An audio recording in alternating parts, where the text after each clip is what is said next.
Morning. Today is Tuesday, December 7th. Buenos días, hoy es el 7 de diciembre del 2021.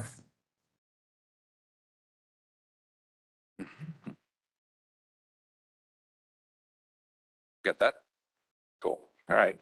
As I said, today's Tuesday, December Como digo, 7th. es el martes 7 de diciembre del 2021.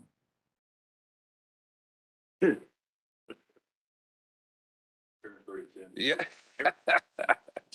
That's recoil. I'm just hearing myself. All right. And this is a regularly scheduled meeting of the Kings County Board of Supervisors due to Este es el issues supervisor de from It's COVID-19. him. You need a moment. Just All give right. us one moment.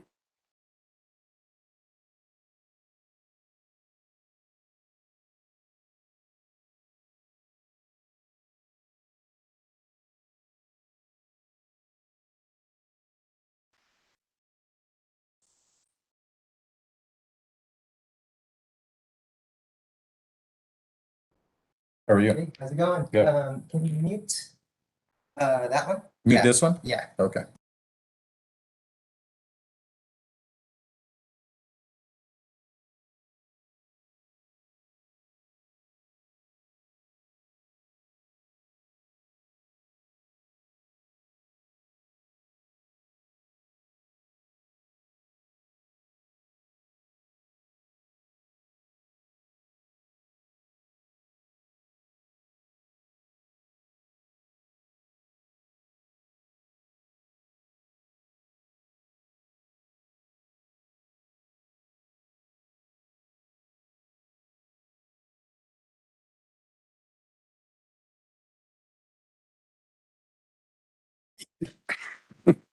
Sure as it can be. Right. Due to issues arising from COVID-19, the board is using a WebEx teleconferencing format for today's meeting and may be participating via the World Wide Web. If you'd like to make a public comment through the teleconferencing format today, please make sure that you are identified by name in the WebEx system. The board will allow unscheduled appearances this morning for those wishing to comment during this time on general matters within the subject matter of the board. Please use the raise your hand feature and wait to be recognized. You will be allowed up to 2 minutes for public comment. Any member of the audience, either in person or online, who wishes to comment on matters related to redistricting must wait to do so during the scheduled public hearing and will be allowed 5 minutes to speak. The sixth redistricting public hearing, which will begin promptly at 10 a.m. Members in the audience who have filled out speaker cards will be taken in the order they were received by the clerk and online speakers and will be taken in the order they appear in the WebEx program showing that their hand is up. Please wait to be recognized. When your name is announced, please come forward to the podium to speak. If you wish to speak today and are having issues with the raise your hand feature in the WebEx system, please physically raise your hand so that we may see you and then wait to be recognized. Madam Clerk, would you please call a roll? Joe Nevs, Here. Richard Valley, Here. Doug Verboon, Here. Craig Peterson. Here. Richard Fagundes. Here. Okay, we have 5 present. We'll move now to the invocation. This morning we have Pastor Arthur Fox from the New Hope Orthodox Presbyterian Church. Welcome. Mr. Chairman, may I have just a moment to make a personal comment? Please do so. I've been serving here for 4 years in Hanford. I grew up in Long Island, New York. I went to Pennsylvania for seminary, went for an internship in Wisconsin, served 4 years in South Dakota, and 22 3/4 years in the Harrisburg area in Pennsylvania. When people suggested if I wanted to pastorate, a new pastorate, go to California, I would say, why would I do that? I know why. I'm grateful to be a part of the Central Valley. I'm grateful to know the people of the Valley. We've had a wonderful experience, my wife and I, with the people of this community. And I want to express my thanks to all of you for your faithful service during 2 very tough years. I just wanted to say I'm grateful to be here and pleased to be able to serve you. Let's pray. Almighty God and Lord of all the earth, you are the ultimate authority, the ruler of all who rule on this earth. And it is you who have appointed for our good those who serve as the supervisors of Kings County. We thank you for them and for the mercy of men and women who serve our community. You are also the source of all wisdom and the ruler of every situation that this board must deal with. Our Lord, we are limited in our wisdom by our sin and have no power to do anything unless you grant your help to us. And therefore we ask that in this tumultuous and uncertain time, that you show us your mercy and heal our land of the COVID pandemic and of our political warfare, and cause us to depend upon you for all things we need and desire. And so this day, we therefore pray you would grant this body your wisdom and help to serve those who have granted them authority by electing them. Use your servants here to do us good and not harm, and help those of us who have entrusted them with this authority to remember to keep them in prayer and be cheerfully submissive to their authority. In this day, help them in all of their deliberations to do that which will glorify you and please you and serve their constituency. For Christ's sake, amen. Now, please join me in the flag salute. Ready, salutes. I pledge allegiance to the flag of the United States of America and to the republic for which it stands, one nation, under God, indivisible, liberty and justice for all.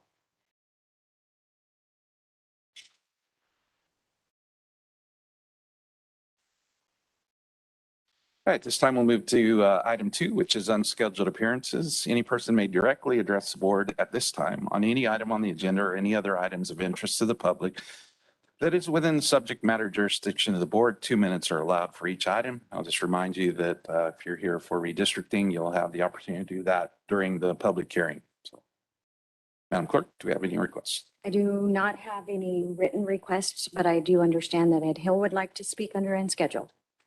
Very good. Thank you. Good morning, Mr. Chairman, members of the board. I just wanted to share with you that last week I attended the CSAC annual meeting for the first time, and I wanted to take this opportunity to highlight 2 individuals, Mr. Jim Erb, who received the Circle of Service Award for all of his dedicated services over the years in both San Luis Obispo and Kings County.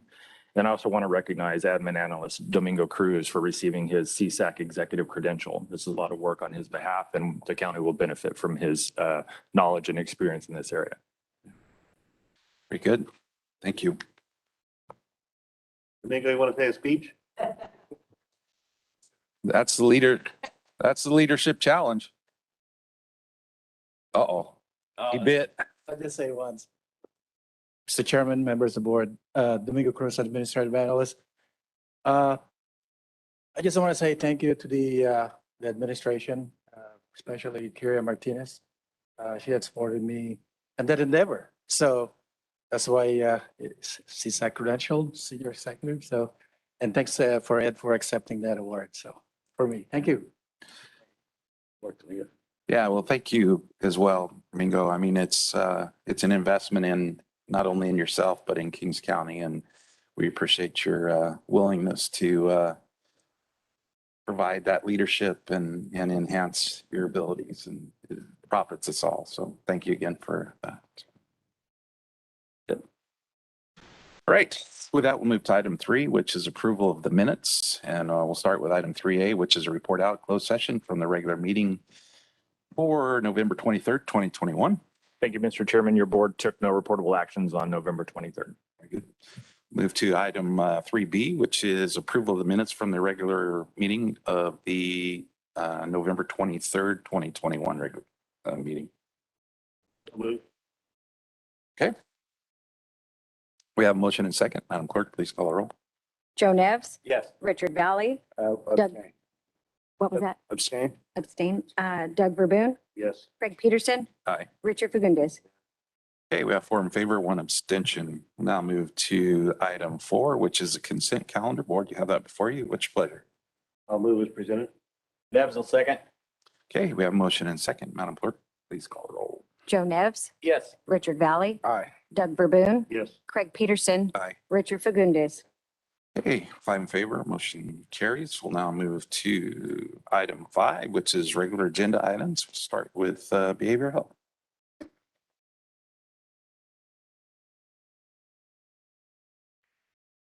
Good morning, Chairman and members of the board. I'm Chung Perry from Behavioral Health. Today, the department is requesting your board to approve the Kings County Behavioral Health to accept the coronavirus response and relief supplemental appropriation act telehealth expansion project funding. Two, authorize the director of behavioral health to accept and sign the grant agreement, including any additional grant documentation, and last, adopt the budget changes. Behavioral Health was awarded with a grant for amount of $99,718 with the Sierra Health Foundation, a private foundation, to expand the department's multiple organization share telepsychiatry MOST project. MOST project currently provides outpatient telepsychiatry in person and medical and peer services to adults for county's highest level outpatient services called the Full Service Partnership Assertive Community Treatment. This funding will be utilized to purchase the needed telehealth and information technology to help expand MOST project to our children and youth. The grant for this program is being passed through a private foundation to the county and to be executed within 30 days of receiving the final agreement. Currently, the grant, at this time, county has not received the final agreement from Sierra Health. In anticipation of the agreement needing to be executed between December 22nd and January 11th, the department is requesting authorization for the department director to sign the agreement after it's been approved by the county council to ensure that we can meet the deadlines. This allocation of the fund will be added to the fiscal year 2021-2022 adopted budget, revenue and expenditure accounts specified on the budget appropriation and transfer form. If you have any question, I'll be glad to answer. Questions? I do have one. Do we have a management of effort with this requirements? Management of effort or in kind No. money? No, No, it's a fully just flat, 100% funded. Yes. flat fees Yeah. or flat money coming in. Right? I'll make a motion to approve as presented. Nevs will second. Okay, we have a motion second. Madam Clerk, please call the roll. Joe Nevs, Yes. Richard Valley, Doug Verboon, Yes. Craig Peterson, Aye. Richard Fagundes. Okay, we have 5 in favor. Motion carries. Thank Thank you. Next, we'll move to item 5B, which comes to us from Community Development. Kenny, welcome. Thank you, Mr. Chairman, members of the board, Chuck Kinney with Community Development Agency. Come to you this morning to report out from last night's regularly scheduled Planning Commission meeting in which they heard 2 projects. The first project was conditional use permit number 21-04 for Westland's Almond Solar. Planning Commission considered a proposal to establish a solar facility at 17511 Avenel Cutoff Road in Lemoore. Project was previously approved in 2 phases through CUP 14-01.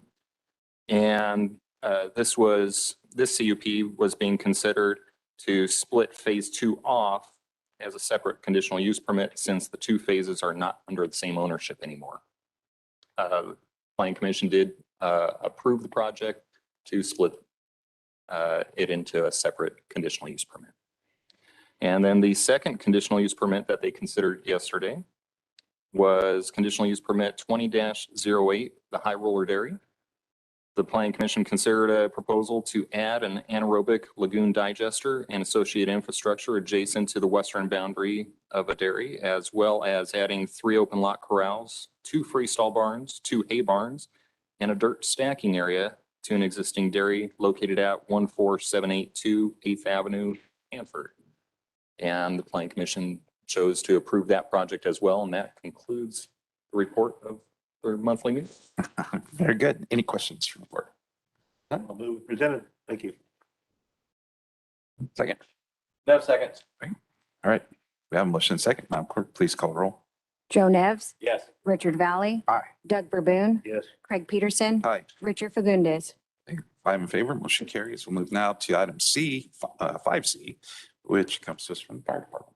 One moment, can you pause just a moment? We just received word that there may not be sound on YouTube, so we need to have IT look at that real quick, just to make sure. Can you check into that?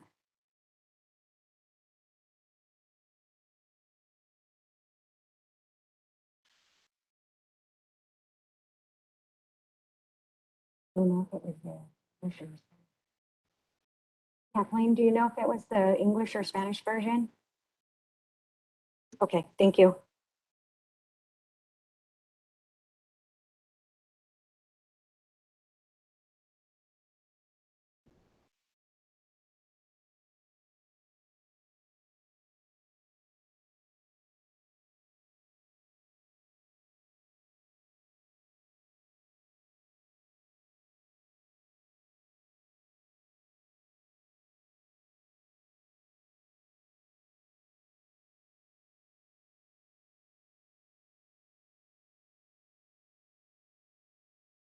You have it? Okay, we understand that it's fine. Yes. Chief? Good morning, Mr. Chairman, members of the board, Bill Lynch, Kings County Fire Department. I'm here this morning with an item regarding some surplus equipment that the fire department has. Through our annual evaluation, we've determined that we have a surplus vehicle and several pieces of equipment, Hurst tool equipment, extrication equipment that we can liquidate, get rid of, and move them out of our inventory. One of the items that we're donating are actually, we are also asking to donate equipment to a local fire department, Layton Fire Department, and one to the Hanford Racetrack. All the equipment donated is extrication equipment, which is equipment used to remove people from vehicles. City of Layton, or the community of Layton, actually has an or a mutual aid agreement with us, and they help us on occasion. So that equipment could possibly still be used within Kings County. So we think it's beneficial program. So here this morning to ask you to authorize the fire department to declare one fire utility vehicle, one large spreader, and one spreader, one ram, and one Maverick tool as surplus. I would also ask that you authorize the purchasing manager to sell the same. I would ask that you authorize the fire department to donate her extrication equipment listed to the Layton Fire Department, and then also authorize the fire department to donate extrication equipment to the Hanford Racetrack. We've had a long-standing relationship with the Hanford Racetrack, and they have some needs, so we're trying to help them with the surplus equipment. So I'd be happy to answer any questions. Good questions. Second. Okay, we have a motion and second. Madam Clerk, please call a roll. Joe Nevs, Yes. Richard Valley, Aye. Doug Verboon, Yes. Craig Peterson. Aye. Richard Fagundes. Okay, I'm in favor. Motion carries. Thank you, Chief. All right, looks like we've got a page worth from Human Resources.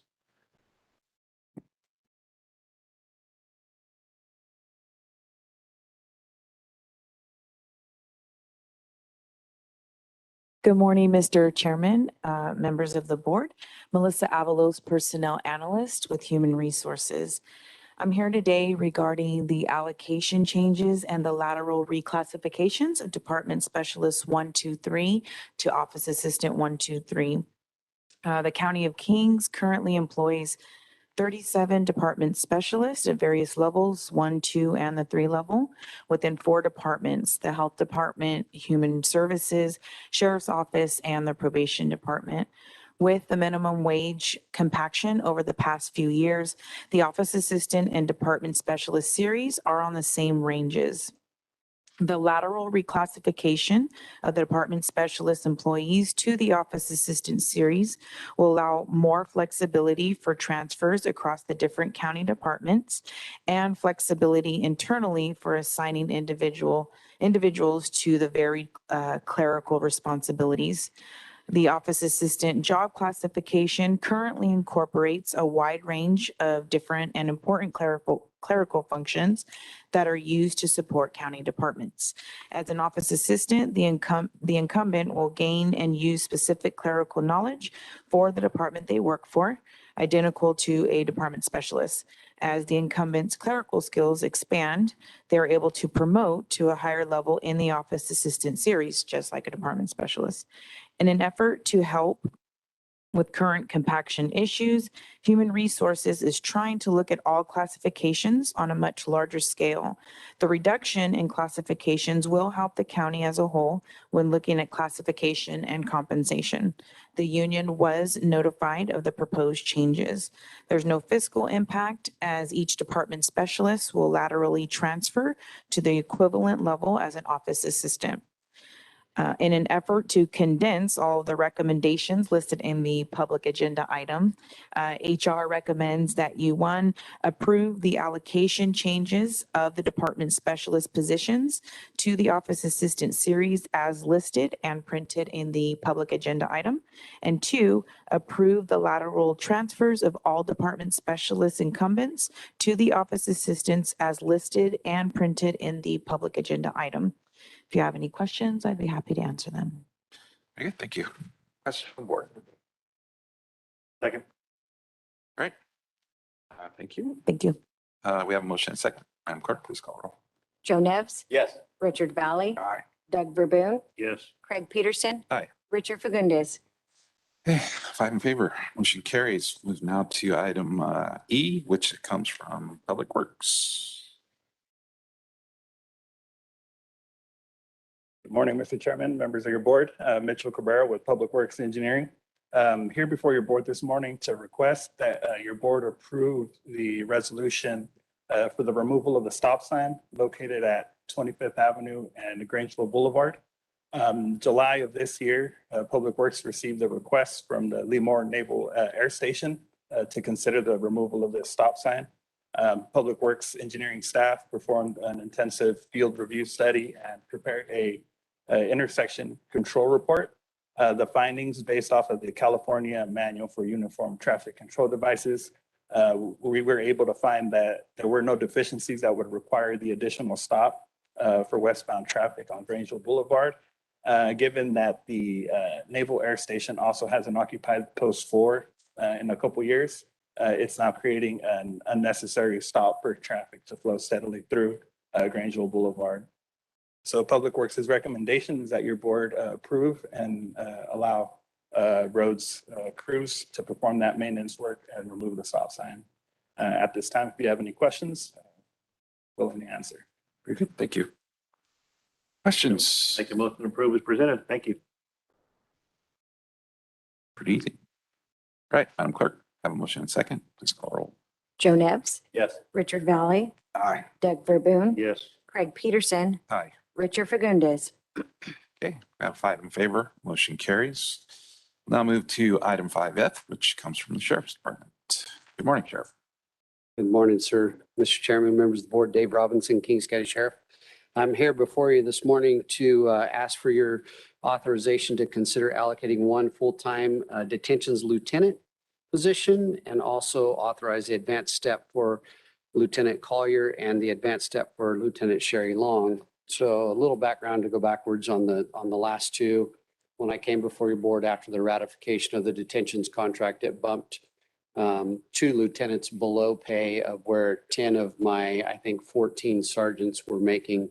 And if you look in the agenda item, you can kind of see the sheet that has the graph. And so they were at step 2. The 2 detentions lieutenants are currently at step 2 at $37.97 an hour. And with the new contract, it bumped 10 of those sergeants to $38.35 an hour. So making, a little bit more than the 2 lieutenants. And then with the 3% step increase that's going to occur in July of 2022, it almost puts them at par with each other. So I know that there's some consideration for your board going forward on the overall compaction at the county as a whole. And I'm absolutely supportive of that because this is just kind of a little stopgap measure to deal with the issue that came up. And then on the original request for the additional lieutenant position in the facility, with the increase in our jail population over the last couple of years, and then the increase in requirements under the COVID protocols for testing, vaccination, tracking of all of the inmates, staff, visitors, and everyone who comes to the facility, we really needed another management level position that was not within the association level to oversee those things, including after hours. The jail is obviously one of your biggest liabilities here in the county. And so we're just trying to make sure that we keep up with the trends that are being thrown at us and all the new responsibilities. So today I would ask that your board, approve the recommendation as outlined in the agenda item to add the lieutenant position and bump up Lieutenant Collier to step 3 and Sherry Long to step 4 The reason for Sherry Long on the step 4 is if we move them both to step 4, then it would put Collier, who was promoted about 9 months after Long, in front of Long, and we didn't want to do that. So it just keeps their range at the same mark. So when they get to the next step, step 5 and step 4 respectively, they'll keep their 8 or 9 months gap between them. So I'll be happy to answer any questions that you might have. We're obviously going to absorb it in this year's budget, and then going forward, we'll make sure to include it in the budget going forward when we start working on that next year. Good. Thank you. Questions? Comments? Second. Motion second. Madam Clerk, please call the roll. Joe Nevs, Yes. Richard Valley. Aye. Doug Verboon, Yes. Craig Peterson, Aye. Richard Fagundes. Okay, we have 5 in favor. We'll say congratulations on the pile of cement over there next to the, it was like an overnight arrival. Special thanks to CHP on that. We ran into a little snag, and I reached out to the area chief. And on a Saturday afternoon, he made some phone calls to get us the last 2 sections on a Sunday delivered. Because had we not gotten them on that Sunday, then we would have to go through some more permitting on Monday.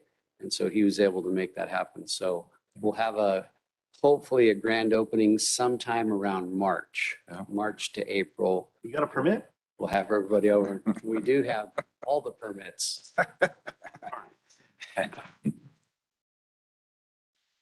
Ready. With that, we'll move to item 5G, which comes from Public Health.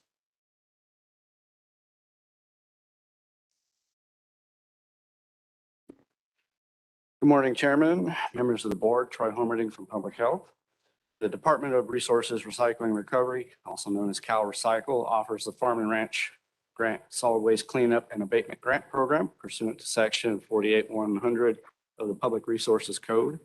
The purpose of the grant is to clean up illegally dumped material on farm and ranch grant property.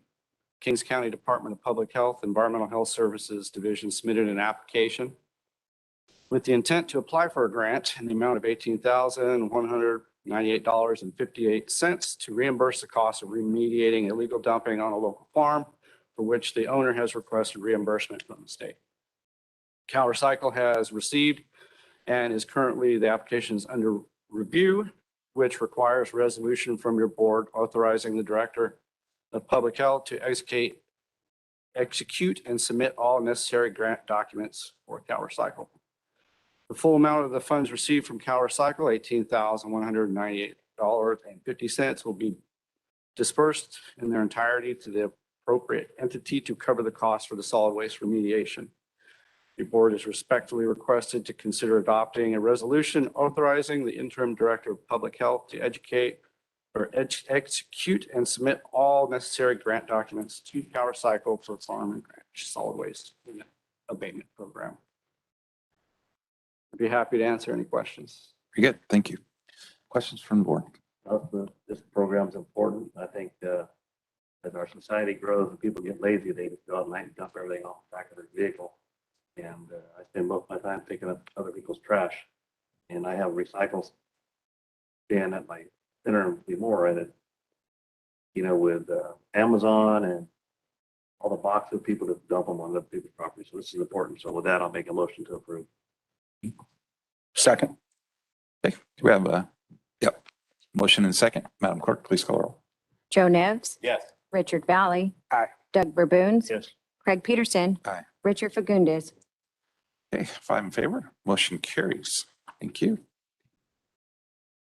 Item 2. Good morning, Chairman, members of the board. Darcy Pickens, Public Health. Thank you for your support of that resolution and the cleanup. I'm going to start with COVID hospitalizations. This week, we appear to have to be in a slight downward trend the past few weeks, although that's not quite stable at this point. But again, happy to say this week, I think we're moving in the right direction. As of December 6th, the local hospital had 19 patients in med-surg and 5 in the ICU. Of those admitted, 16 are Kings County residents.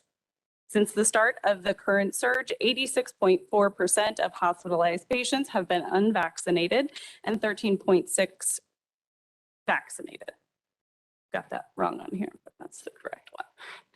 On Tuesday, November 23rd, the Central California Emergency Medical Services Agency, EMSA, discontinued the use of the assess and refer policy.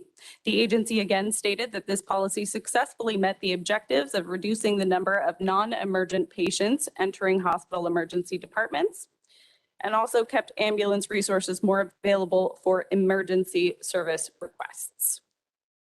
Our PPE status has not changed. We are still maintaining a 60-day supply for our healthcare facilities.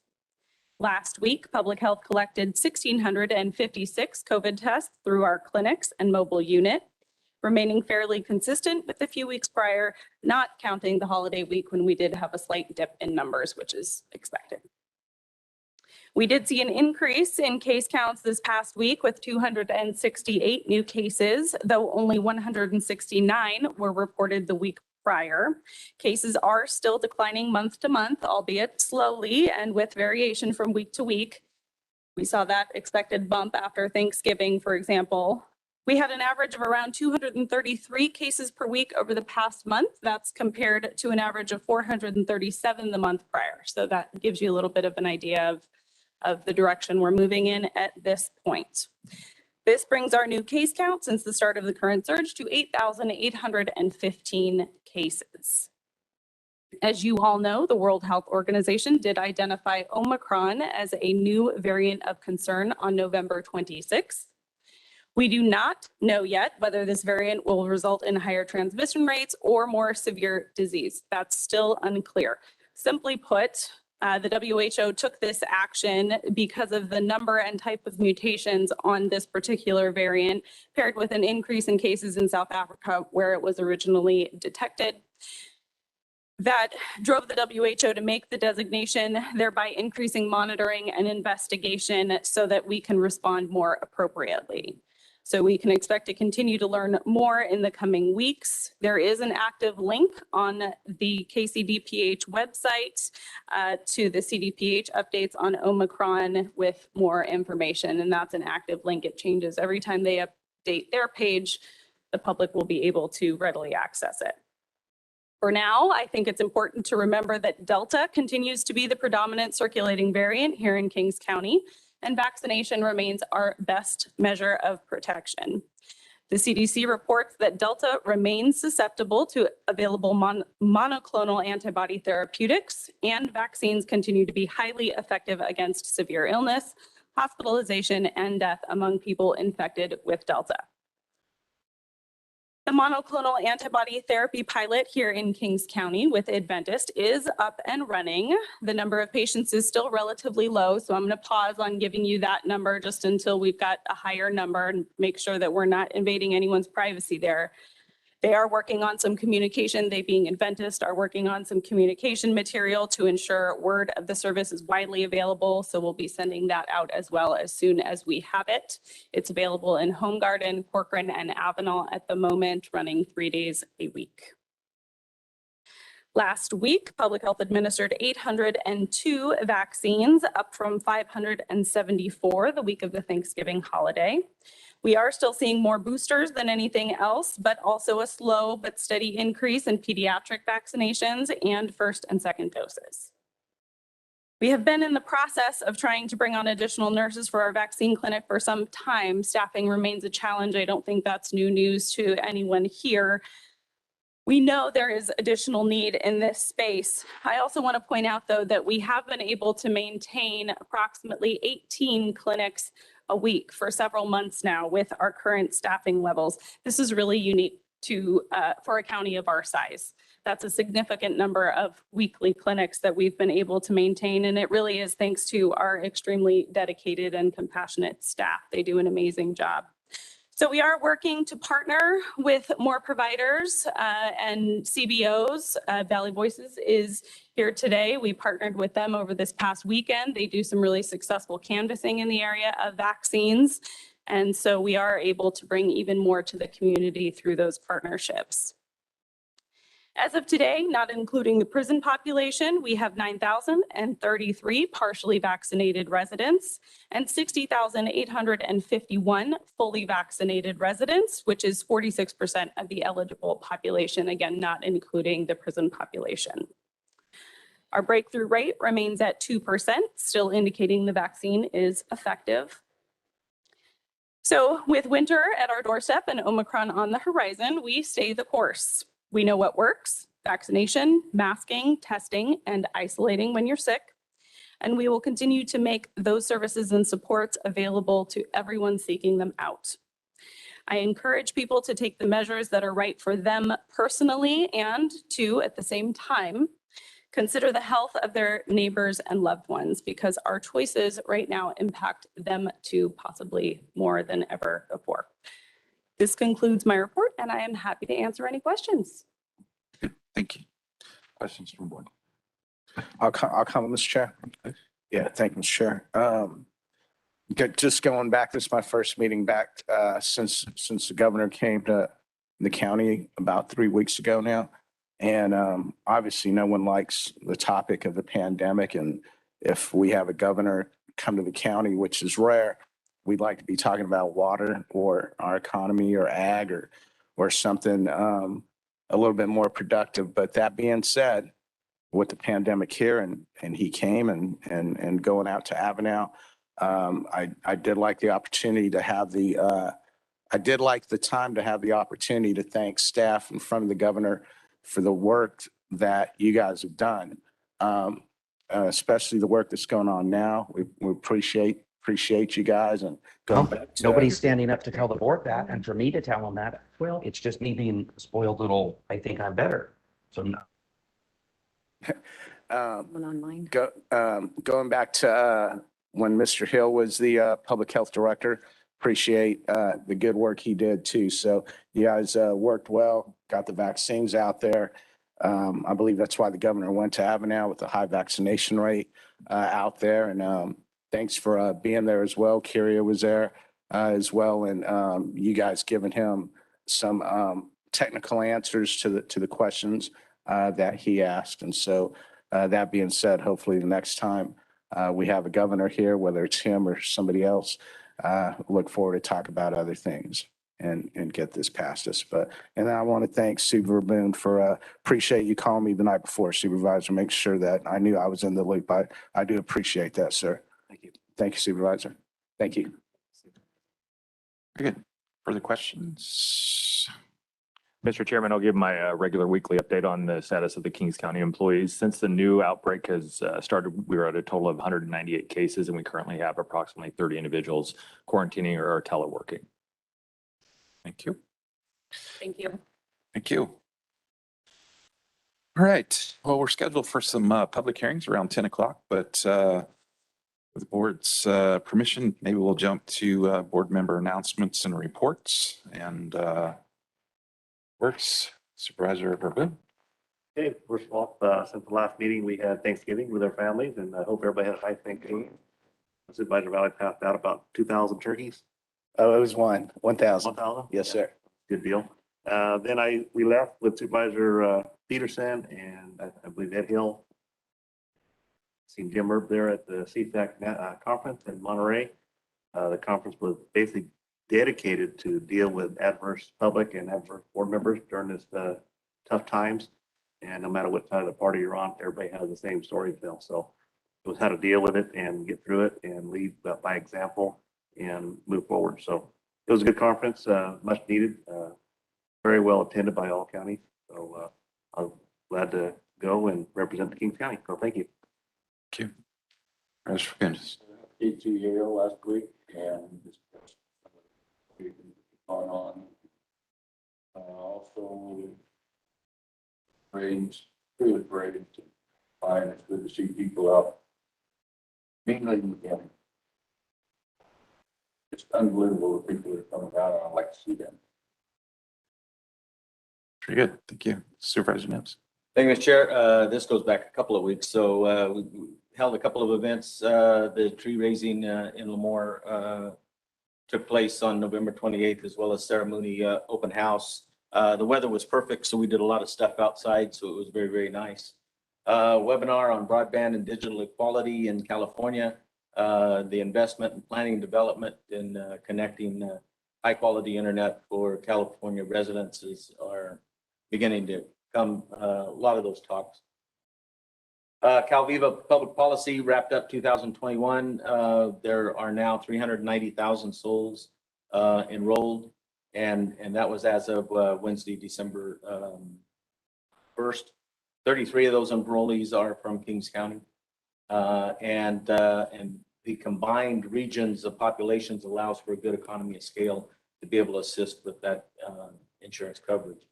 So the pandemic continues to impact the way we deliver services, and many of the virtual platforms have now been approved by the state of California.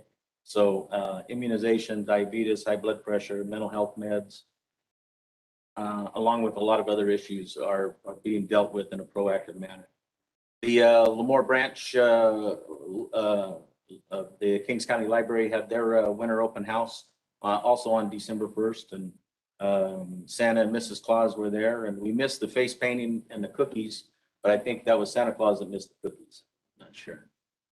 But very well attended. It was nice again to see everybody. Attended the Kings County Prevention Awards and want to congratulate the sheriff league. The sheriff was given an award. The future of what you want to see in Kings County was well attended. The J.C. Montgomery School, the Office of Ed, were recognized for youth development. Cam Ortiz Briones and Matisse Barker were two outstanding youth that were recognized. Officer Ortega from the Lemoore PD for the development of school crossing program. Kings County Sheriff Department Explorer Post 1199 was selected. Top in their category, Perla Trejo and Diamond. Want to thank District Attorney for that program and Lifetime Achievement in Prevention Award. And then the sheriff was for the pandemic response. So, and overall, there were over 40 entries received, and those were the winners on prevention activities in Kings County. West Hills College also had a student support event on Thursday with the Community Foundation dinner here in Hanford, supporting Champions Recover, Happy Trails, Kings County Commission on Aging, Refuge Armona, Ceremony Museum, Special Olympics, and United Cerebral Palsy. It was a very nice event, good food, and the Steve Perry Foundation also gave each one of those community-based organizations a $1,000 grant. It was very, very nice and very nice event. December 3rd, the American Legion had their breakfast, and then Southport Kings had to get together to approve the problematic problems of AB 361 in order to be able to handle the keep meeting virtually. So we continue to do that. There continues to be questions about pumping and the different A, B, and C zones, and all of that's on the website. So if you want to get some insight on that. West Hills College basketball games. Unfortunately, we had a player that was killed in a tragic traffic accident, and so funds were raised at that night to support his family. The Hanford Lions Club, we had a nice breakfast with Santa event. Over 90 kids. We got rid of 90 candy canes anyway, and took a lot of pictures, and certainly want to thank the Hanford Lions Club for bringing that event back online. And then the West Hills College open house was also last night and very well attended. Just a couple of other reminders: free transit month in December. Anybody wanting to travel with CART, you can call up the dispatch number 584-0101 or get on the cartbus.org. And CART's also going through a different, try to encourage people to be more active in the planning of transportation. So want to remind people of that as well. And then besides the COVID and flu vaccines, another vaccine out there that you might be wanting to just ask your primary care professional about is the pneumonia. Pneumonia vaccine has been around for a while, very proven to help people out. And again, it doesn't create this barrier around you, and it doesn't keep you from getting pneumonia or keeping you from getting sick. It's just to allow your body to build up antibodies to be able to fight off the disease. So if you have a chance, and if you are so inclined, the pneumonia vaccine is available and ready, and should you meet the qualifications, it would probably be a good proactive thing to take in while you do your health regime. So with that, thank you, Mr. Chair. Thank you, Supervisor Valley. Hey, thank you, Mr. Chairman. Just real quick, I do want to take the opportunity publicly to thank the sponsors for Operation Gobble. They did help us do 1,000 turkeys this year. So I want to say thank you to Waste Management, California Resource Corporation, the 2 prisons in Corcoran, Corcoran 1, and the substance abuse facility, Thule Trash, Mid-Valley Disposal, the city of Avenel. They matched our turkeys, the 200 turkeys in Avenel, with 200 turkeys of their own and 300 chickens. So we appreciate that. And former Assembly Member Nicole Parra and our Assembly Member Rudy Salas. They're all sponsors, so I want to tell them thank you. And I do want to thank the clerks, Catherine and Diane, because every year they do help out with the invite letters, which I know it's a pain. I ask them for the help. They print it out. They print out the 1,000 letters. And so thank you, because that kicks it off and that gets it out. If those invite letters aren't out there to the public, there's no line of cards with the turkey. So really appreciate you guys. The impacts COVID on transportation, as we know, is out there. And so that's how Operation Gobble got affected this year, meaning we had the monies. We couldn't find enough turkeys to buy. And when we did find them, we couldn't get them to Corcoran. So the first turkey distribution was Monday morning in Corcoran at 10 a.m. And the turkeys didn't arrive at Costas Groceries till 6 a.m.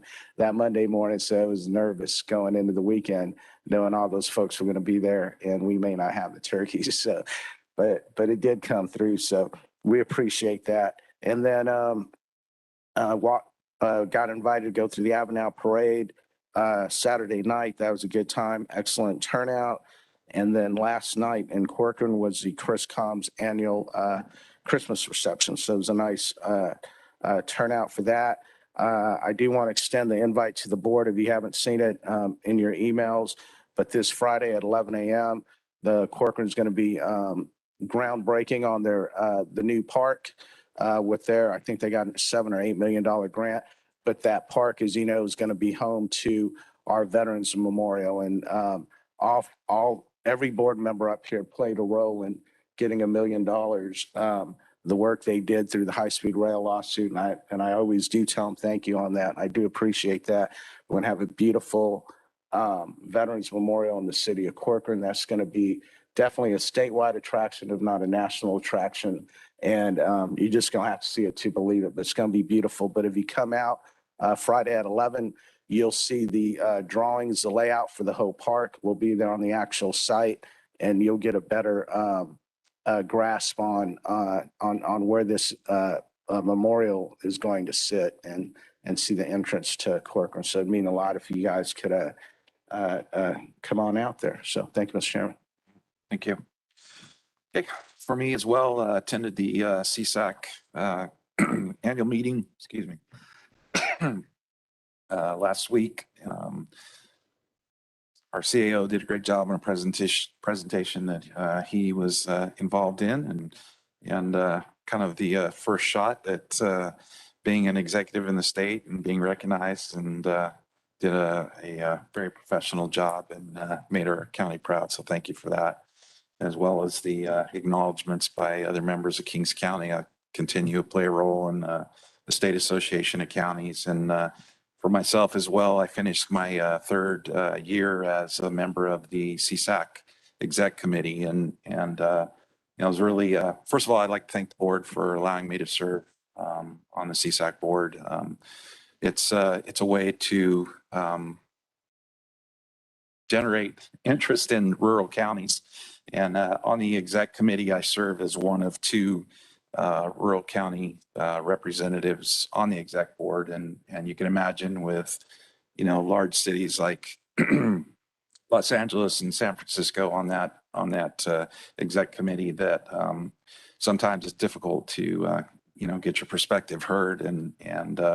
But I've been a good team member with that group. And so as we move forward with the CSAC legislative priorities for the year, very proud to say that we got water and water infrastructure, put on that priorities list. And when you look at the opportunities this year with the infrastructure bill and other opportunities, I think it's a time to move. But as I told my colleagues on the exec committee, I said that this isn't about the Central Valley taking water. It's really about California. And when you look at California and the challenges we face, there's nothing more near and dear and important to everyday lives than a water supply in California. We look at the water system in California, built for 15 million people, and we're now 40 million. And Kings County's taking the brunt of, the Central Valley's taking the brunt of, the hits on water reduction. So it was with, I gave an impassioned speech with my members of the exec board, and to my surprise, one after another, each stepped up and gave not only credit, but a will to work together. Supervisor Barger from Los Angeles, Supervisor from San Francisco, Riverside, they all, I think, are recognizing that this issue is paramount to the existence of our communities in California. And I just hope that we can continue down that path. And clearly, this is one of the most challenging issues you can bring before. I know Justin Mendes was here a little earlier. Boy, there are a lot of defined positions in this state, but if we don't start moving beyond those defined positions, then we're all going to suffer, and we'll have nobody to blame but ourselves. So was a very productive meeting, and I hope that that continues and that doesn't die on deaf ears. But too many issues to address, but all of the issues of the day were brought forward there, and also would like to thank CSAC. They do a great job. Graham Knaus, the executive director, a professional that has a very challenging job to make 58 counties happy and all the different priorities that exist in California. And so with that, those are my comments, and I think we'll take a short recess to prepare for the redistricting hearing. So we'll be back at 10 o'clock.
Thanks, man. Anthony, hey, Lupe, good to see you guys. Perfect.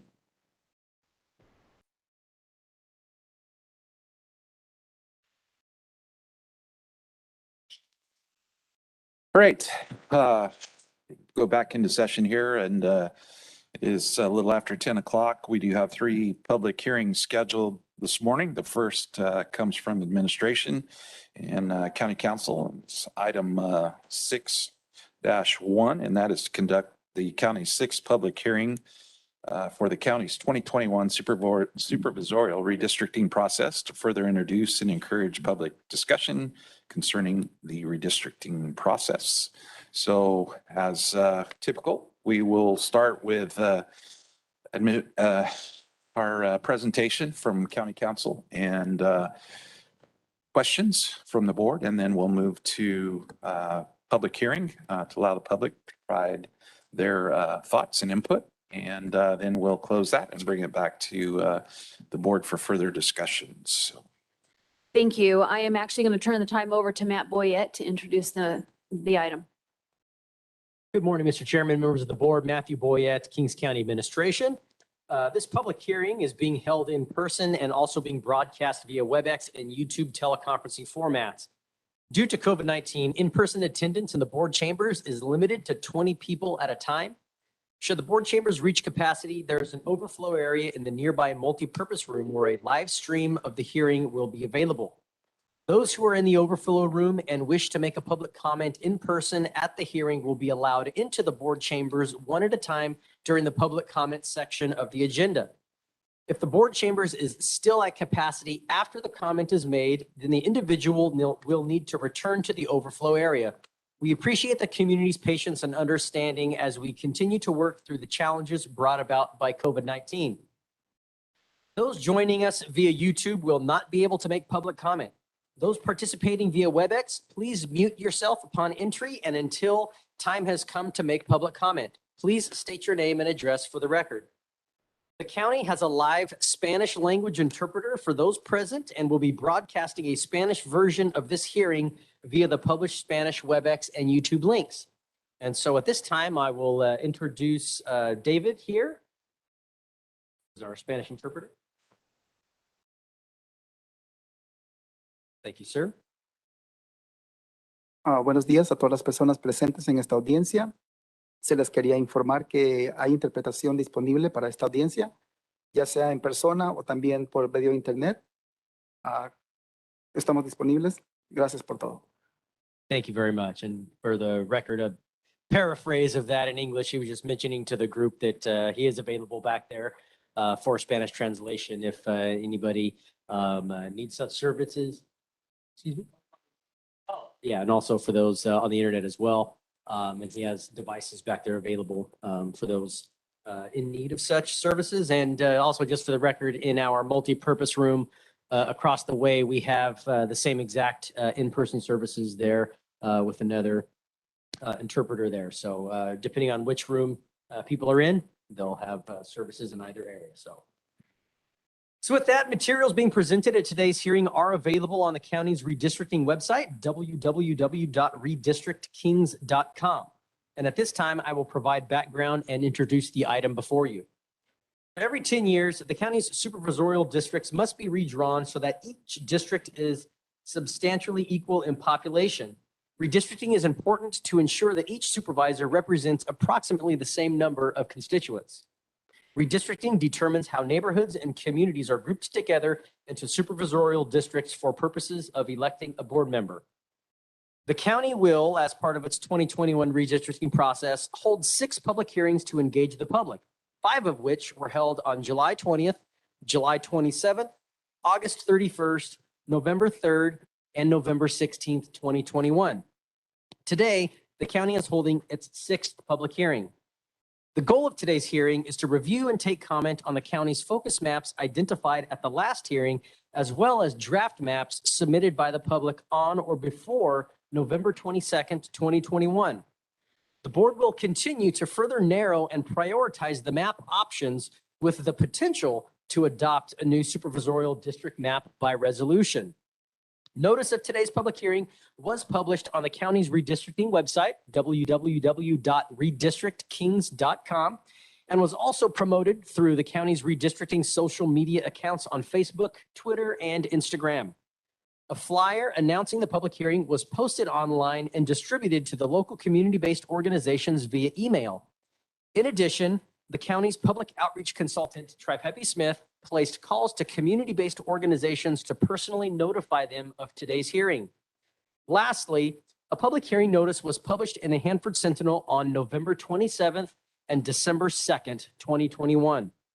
Upon conclusion of this hearing, the county will make available online recordings or written summaries of the public hearing. And at this time, I will transition over to National Demographics Corporation and Mr. Ken Chalkins. Thank you. Thanks, Matt. Put the presentation up. Chairman, Supervisors, good to see you all again. We're here. We're close. And excited to follow up and see what we can get today. Members of the public and supervisors, I want to run through this presentation. You've seen it a couple of times, but I'd like to sort of frame it just in case there are members of the public who haven't seen and understand the background of what we're doing. So next slide. The first thing to recognize is how we got here. And Matt, you did a good job of all those numbers, but that represents a heck of a lot of work. And you're close to the deadline, which is December 15th. So you have another week plus, unless you decide to adopt it today. Next.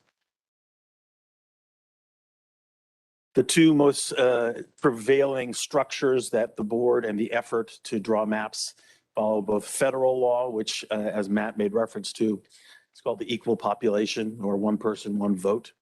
After each decade and each census, you take the overall population of people living in the entire jurisdiction and you divide it by the number of seats. That's equal population, and that becomes your target.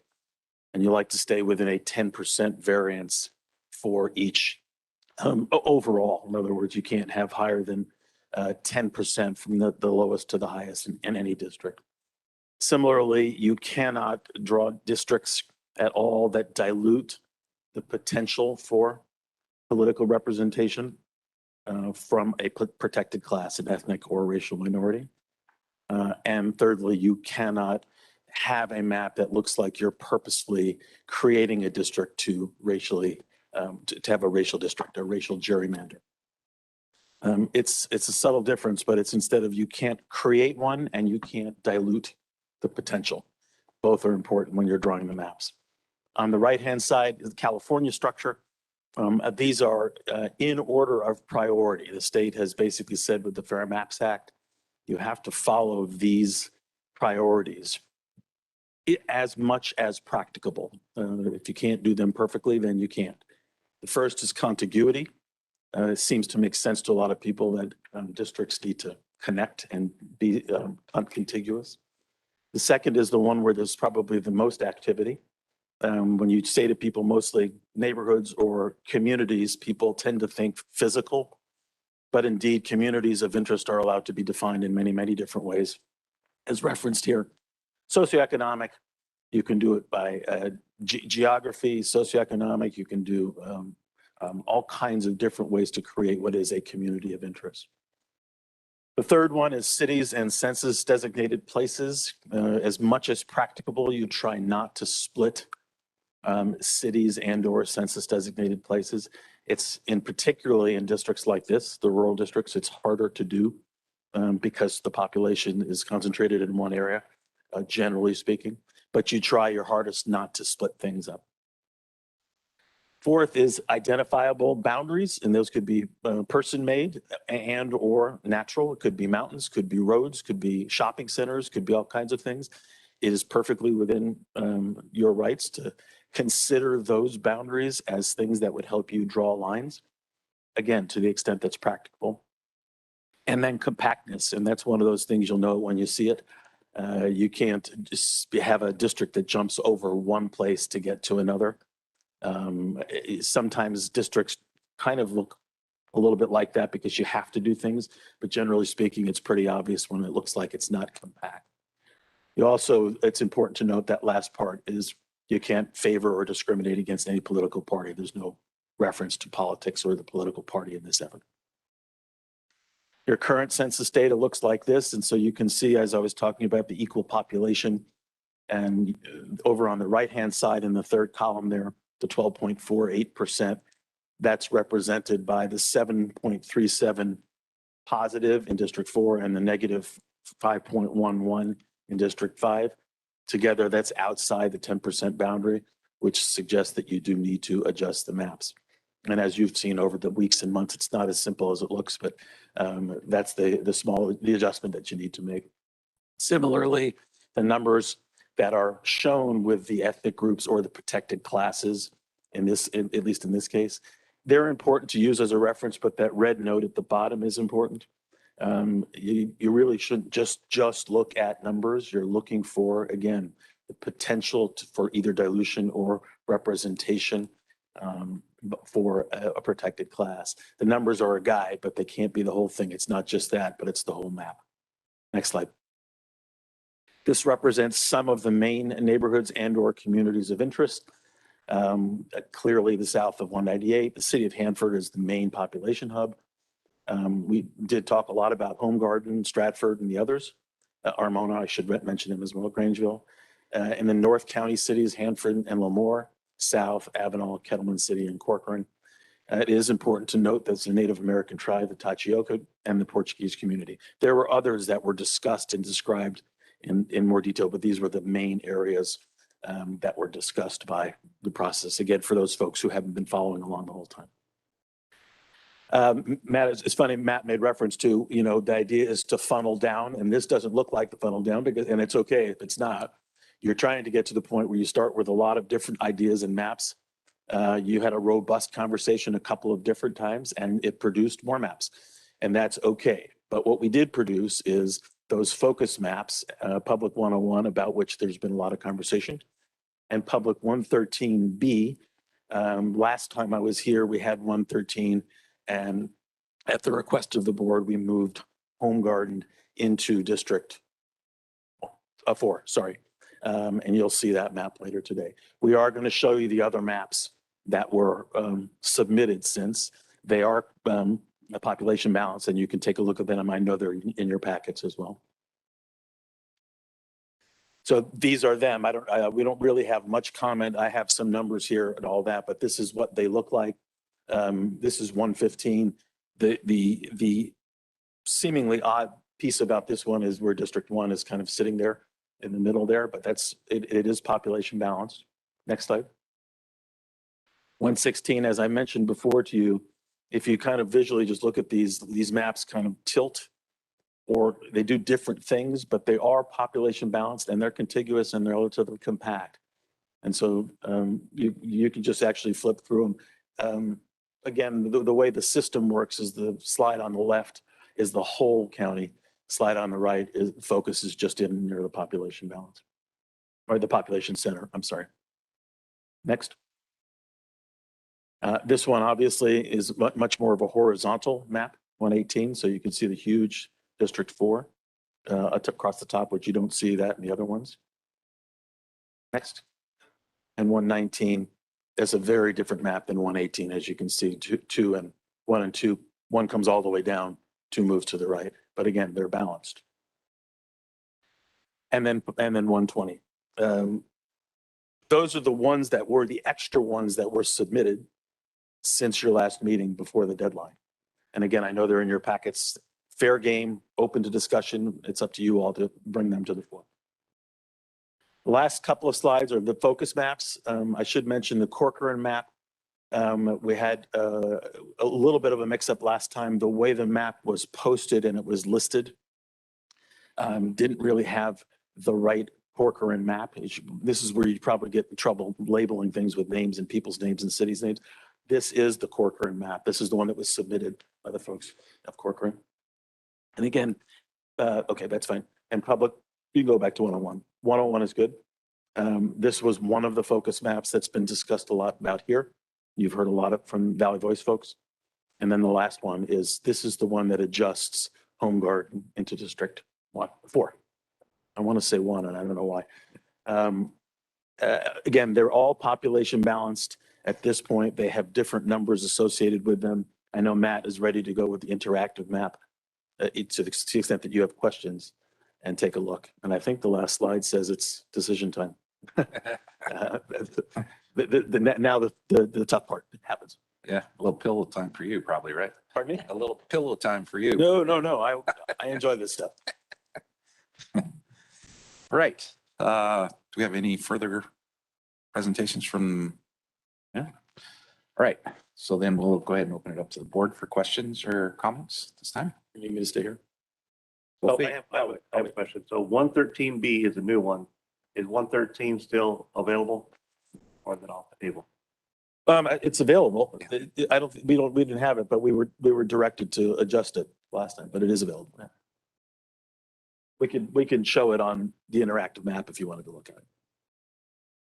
No, I think that's fair, Mr. Chair, because what we asked for was just see an example of what 113 would look like with the modification, but I don't think that gave direction to remove 113. Yeah. Mr. Chair, can I just ask to keep it smoother than last time? I think 113 kind of came off as a surprise because we started focusing on it as a board after public comment. Is it fair to ask the board with all these new maps that came in and we saw on Friday, Public 115 through Public 120, that if there is one of those maps of interest that we can let the public know right now, so at least during public comment, we might be able to hear how they favor that map. And that being said, there's nothing in particular of these maps that caught my attention versus what we have before us on the focus maps today, from my opinion. Okay. Any comment there? Comments? None? No further comments? Okay. All right. With that, then we will move to the public hearing portion of this. So with that, we'll go ahead and open public hearing, and those that wish to speak, we'll take them in order in the way they were received. So, Madam Clerk. First of all, we do have a letter that we received in correspondence that will be read into the record. This letter was received Board of Supervisors questions on November 9th at 9:08 a.m. It was not read into the previous redistricting public hearing on the 16th. It will now become part of the record for today's meeting. Received from Alicia Ramirez on Tuesday, November 9th at 9:08 a.m. Subject constituent comment. Good morning. My name is Alicia Ramirez. I live at 13921 6th Street, Armona, California, constituent of District 4. My representative, Craig Peterson, did not want to clarify where he is logging in from, and it's no secret he has been living in Montana and is not representative me nor the district. If he's not going to represent me and my district, he should step down. We have many issues in our district that need to be addressed. Sincerely, on behalf of your constituents of District 5. And then at same morning, November 9th at 9:14 a.m., just an update, please add sincerely on behalf of your constituents I represent as KCOE Trustee District 5. The first speaker that we have with a speaker card is Hallie Spence.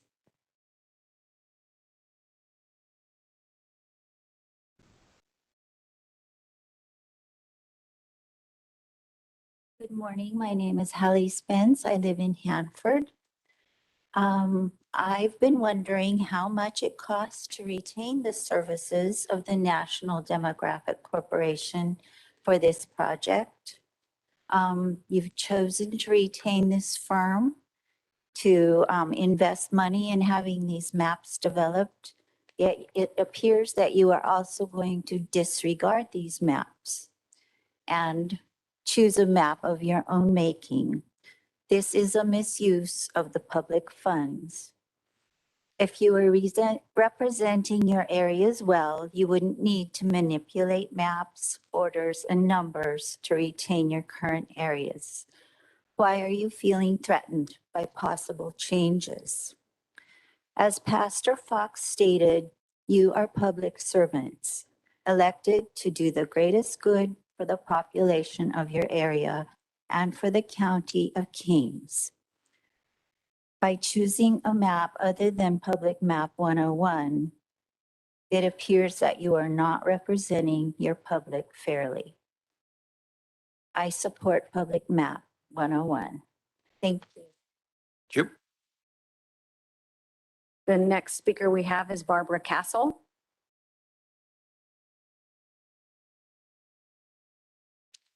Morning. I am Barbara Castle. I also live in Hanford. I live in Mr. Fagundes' district.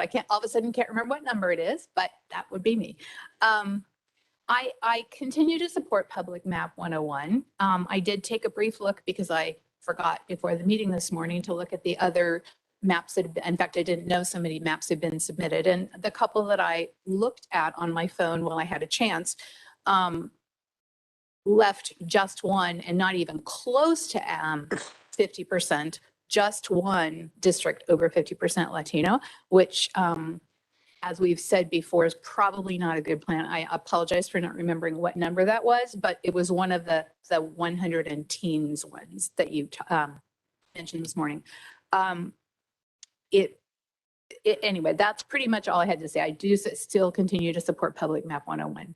And I hope that you don't choose a map that looks as so much like our current district map, because that seems disingenuous. All right, thanks. Bye. Thank you.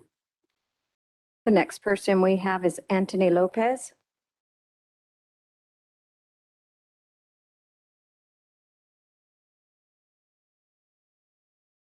Good morning. My name is Anthony V. Lopez, longtime resident of Avenal, address 600 Sonoma Lane. Yeah, just kind of echoing the same as probably my third or fourth time speaking to you supervisors. Supporting Map 101, urging you all to really consider the need and the time for change. A lot of change has been going on here in the Valley, in our cities, and obviously the county should follow suit as well. So it'd be something good, something positive, I think would make a lot of the community, a lot of the speakers here very happy, listen to the constituents. Public Map 101 has been, I believe, probably 100% supported by everyone that's spoken or given comments.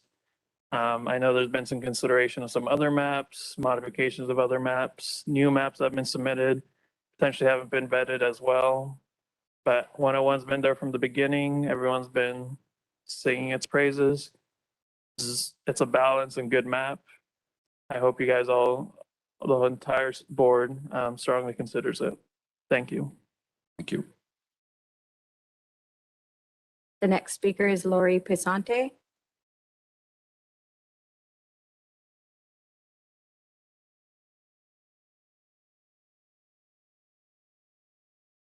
Good morning, Board of Supervisors. My name is Lori Pasante, and I have given my information to your staff for the record.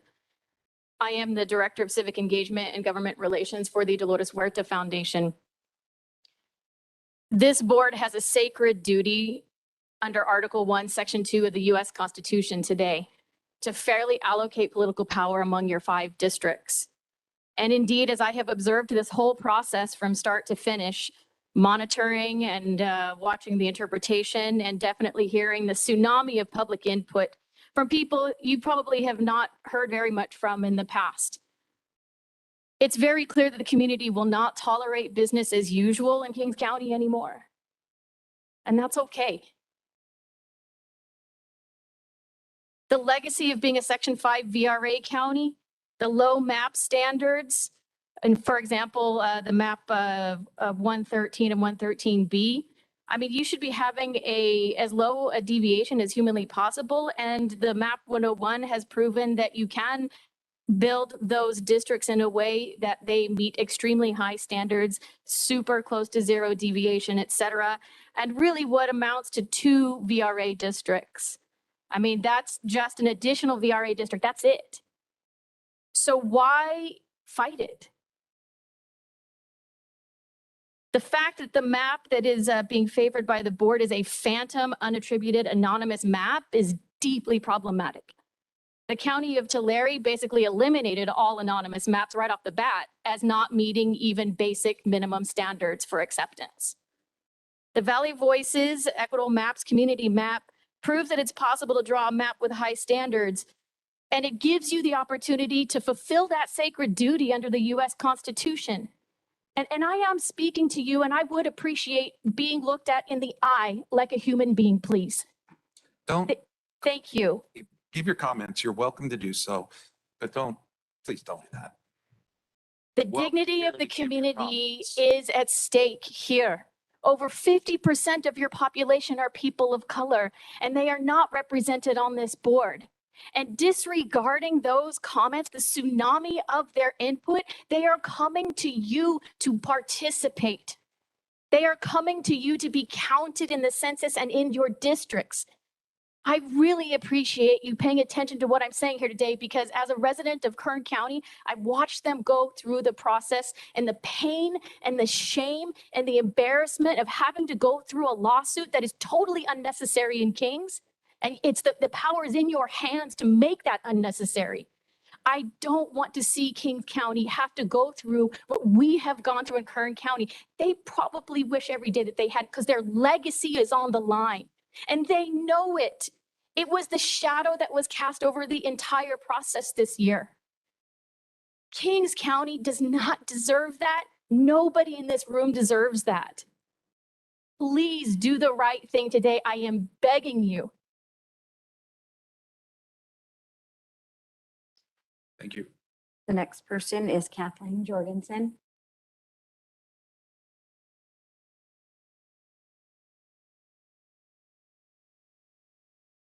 Good morning again, Kathleen Jorgensen, Hanford, and I don't know if I could follow that, Lori. Again, I come to you all, maybe begging this time, to truly consider what you've heard from constituents. I have been at every public meeting, whether it would be virtually or in person. I have heard no one speak to any map except Public Map 101. And I can see the plan. I know in my gut what you plan to do, and I'm begging you not to. Please follow the law. Don't just try to paper over and make it, let's take Home Garden and put it here, fixed. No. We've got a good map. We've got a map that follows the law. You hired a company to give you advice, and then you threw out every single one of their maps. Please. Please. Public Map 101. I will guarantee you there will be a lawsuit in our future if you do what I think you're going to do today. Thank you. The next speaker is Lupe Chavez.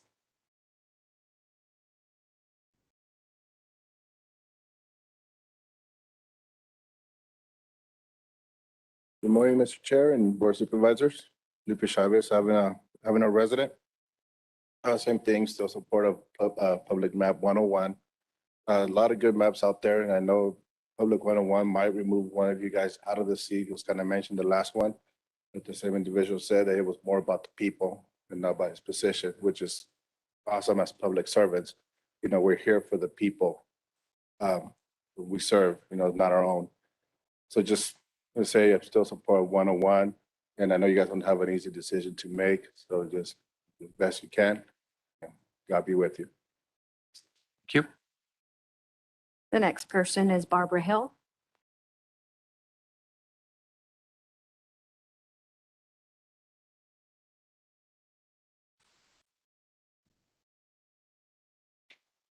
I feel a great deal of gravity in speaking to you today. Today is Pearl Harbor Day. Both of my parents served in World War II. I served the state of California for 25 years. And I feel it is an imperative that you honor the citizens that live in your community, that you are representing. And I have, I still serve in a volunteer capacity in many ways in our community. One of the things that I do on a regular basis, and I'm well known for it, is I register voters. I think that is being involved in voting is one of our most sacred responsibilities as American citizens. And I hope that you honor what the citizens in your districts have asked, and that you set up districts that represent the citizens here. And I am in favor of Public Map 101. Thank you. Thank you. The next person is Claire Fidiasi.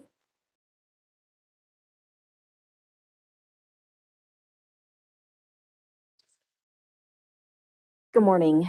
So first off, I want to thank all of the residents of Kings County that have participated in all of the meetings virtually and in person over the last several months, giving comment. I don't feel like the Board of Supervisors has done the best job of creating a space where people can easily make comments. We all saw the largest turnout for the single evening meeting, which was fantastic. But 10 a.m. on a Tuesday is hard for a lot of people to attend. And for a board whose job is to encourage public comment, I think you haven't done the best job by having the bulk of the meetings at 10 a.m. on a Tuesday. So thank you to all the people who have made comments, who've gone out of their way to participate. The Board of Supervisors is paid to be here. The community is not. But we are investing our time in our community with the hopes that going forward, we will have better representation by our Board of Supervisors. Several minutes ago, the gentleman from NDC had a slide that had the rules listed. And most of us, when we see a numbered list, we think that number one is the most important thing. And I would hope in your capacity as the supervisors for Kings County that you have done your own research so that you know that contiguity is not the number one issue for redistricting. So however much the Board of Supervisors paid NDC to be the professionals and give you training, understand that that information is inaccurate. And the citizens of Kings County will hold you accountable for following the law, not only the voter rights rules, but the Fair Maps Act also. I support Public Map 101. It has overwhelming support by multiples of dozens of people who have come to give public comment. And I hope you do the right thing and choose Public Map 101. Thank you. Thank you.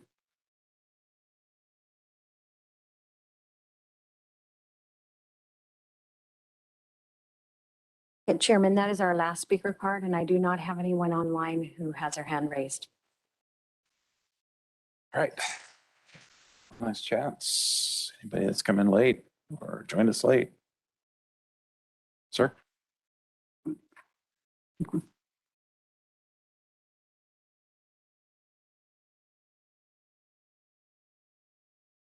I'm Ron Bates. I live in Hanford. I'm asking you to vote for map 101. I'm going to be brief. I've talked to you several times. You know where I stand. I'm here about the Voters' Rights Act.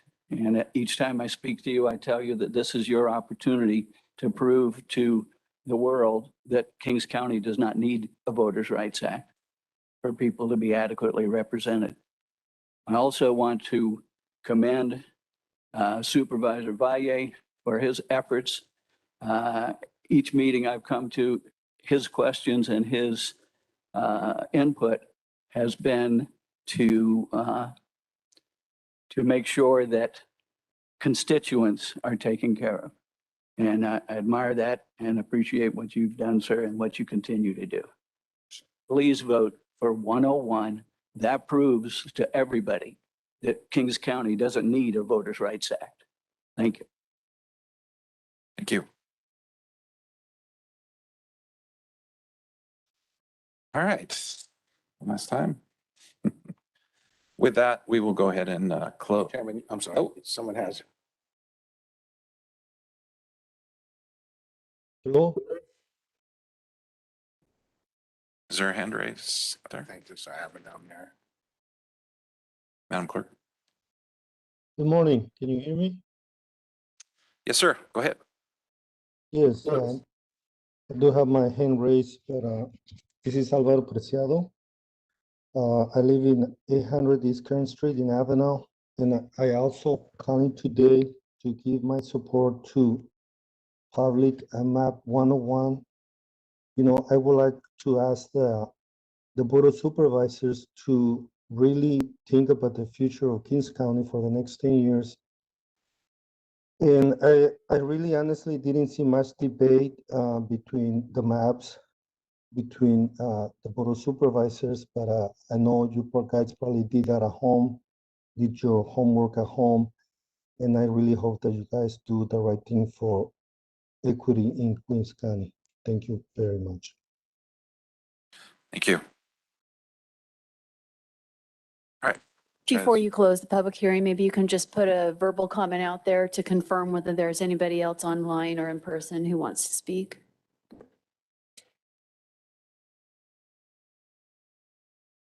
think I did that twice. Yep. All right. So at this time, we'll go ahead and close the public hearing. And as stated earlier, any board member that wants to make any comments at this time is welcome to do so.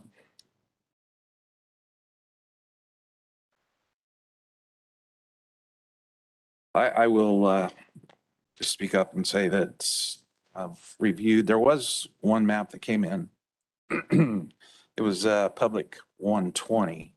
And, you know, with the respect of meeting, you know, more accurately the requirements of the law, it was one that caught my interest with respect to, you know, the numbers and identifying another district with a majority in it. So I'll just say that and leave it there.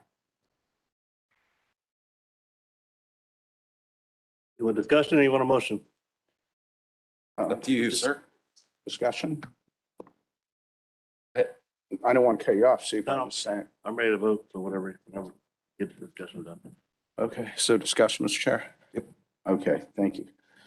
Well, Mr. Chair, thanks for getting us here again today. Thank you to all the public who has been here, especially the long drives from Kettleman and Avenel and everybody coming here from Hanford. We'll more appreciate all that. That doesn't get taken for granted. Mr. Chair, I want to be positive. I know the last public hearing, you know, people are passionate about things and things get going. So I want to be clear that my comments, I'm starting off, I'm positive here. It's a positive mindset. Mr. Chair, you know, just coming from me in 2008 and getting elected and being a Latino up here, you know, I was very proud of that. I was very happy with that. But then I found out at our first CSAC in 2009, I found out that out of all the 58 counties in the state of California, with roughly 5 county supervisors in each of those counties, that's 290 county supervisors serving at any given time in the state of California, that at that time there was only 24 Latino county supervisors in the state of California. That doesn't change today. The number fluctuates from 24 to 26. And you guys know, because I've worked with you, that when I found that out, I was a founding member with some of those Latinos from Monterey County, San Bernardino County. And we formed the first Latino caucus at the county level, right? There's a Latino caucus at League of Cities for city council members, Latino caucus in the Senate and the Assembly. The county level was missing one, so we created one. And I can tell you that over the years, Soup Verboon and Soup Peterson, you guys have come and you guys have engaged and you've been at our meetings.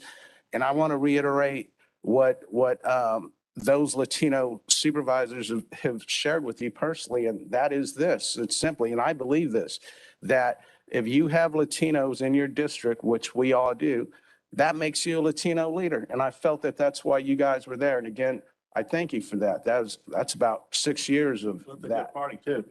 Yeah, the reception. We do the best reception in the evening. But thank you for that. And so I think that's the spirit of where we're coming from now. Again, if we go with a good map with 2 majority districts, does it guarantee a Latino or a person of color? No.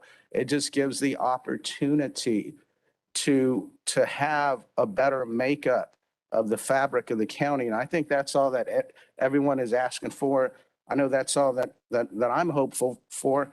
And I don't see it as a negative thing. And it kind of got spun and it got negative. And, you know, this decision today is too important for that kind of stuff. I'll tell you, Sunday night, Mr. Chair, I was watching Sunday night football, laying there in my living room on the big screen. Commercial comes up, the San Joaquin Valley Air Board, your commercial. And here you come up in all your glory and color. And you say something, you'll know the line better than me, but you say something as it relates to asking people to help clean up the air. You say, by working together, we can all make a difference. I think that's the line. Close enough. And I support you on that 100%, clean air. And thank you for doing that in your time on the air board. And I think that's the message that we're just getting from the members of the public here, that if we work together, we can make a difference and move Kings County forward. And let's say we go with a good map and another a minority or a person of color gets elected. That's not a bad thing, right? It's not. It's just it's a different mindset. Historically, Kings County has always had majority agriculture, right? So of course we had ag representatives up here. We still do. You guys know more about ag than I will ever know. But the farmers in the county, they are represented. When they come here over the years, and there's times when they've come in and they haven't been happy, and they come in packs, and we take care of their issue. And I'm happy because I support ag too. And you guys have been there, the voice on water up and down the state of California. I've been there side by side with you guys, 100% on that. And all I'm asking for and looking forward for is the opportunity to keep helping the most porous parts, the most rural parts of the county. And I think we do that in a way off the census data, everything we see. It's time to have an opportunity for the fabric. Now, going back to the last hearing when I brought up Kettleman City, I didn't mean for that to come off sounding negative, and I hope it didn't. When I said it took 6 years to get a vote, okay, thank you for the vote. I publicly thank you guys for that. In there, in Kettleman, up and down, I have, and I do appreciate that. But my point was, if there was other people who grew up like the way those folks did, or grew up like I did, and were just more sympathetic to it, maybe we'd have got that vote in the first year or the second year, depending on the economy and the fiscal aspects of the budget. That's the point that I was trying to make, because it doesn't take that long for ag, because you guys know ag. It's a no-brainer. Water, hell, let's go fight like hell. And I'm gonna be right there with you. Me and the chairman, we've traveled to Sacramento together. In his truck, we've been up there and we fought like hell together. And we came back with positive changes for our county. So I don't want to come off as, you guys are the bad guys, I'm the good guy. Hell no, we've done a lot of good work together on there. And I'm going to say that again in front of the public today.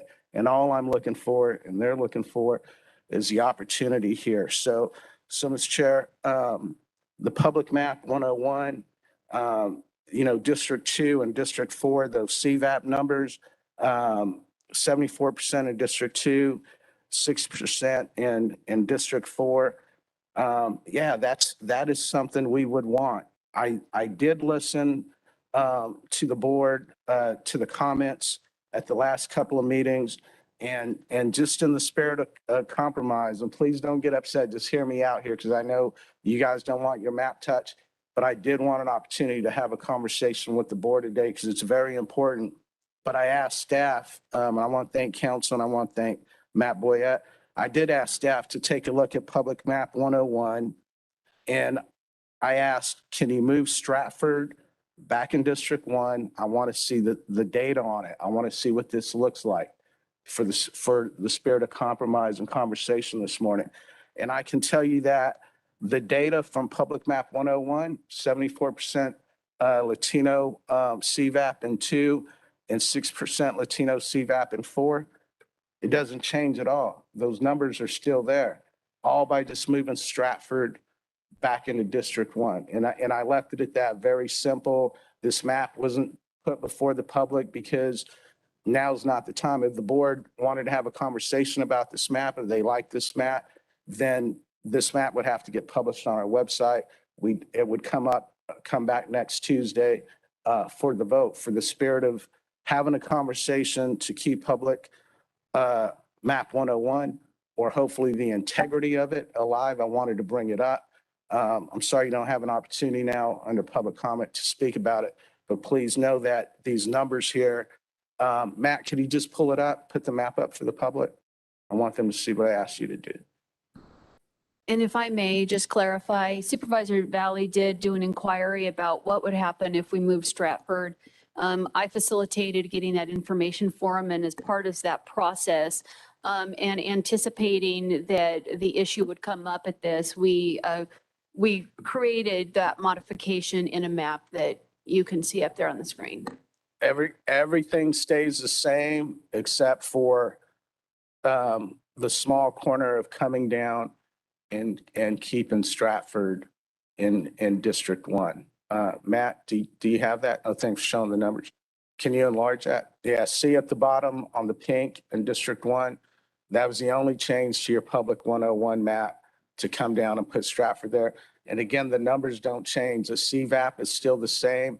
Matt can pull that up for the public and for the members of the board. If you look under District 2, CVAP 74%, District 4 is 60%.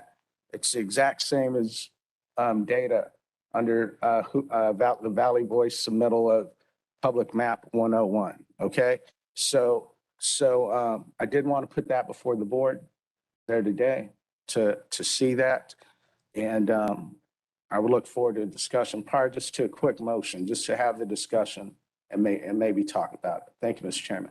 I guess what's your motive? Why would you include just Stratford? I'm sorry, what's that, Mr.? What's your motive?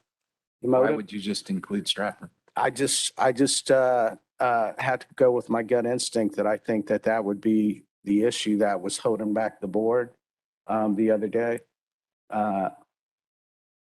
So that's the only chance that I could take was to ask for that. All right, thanks.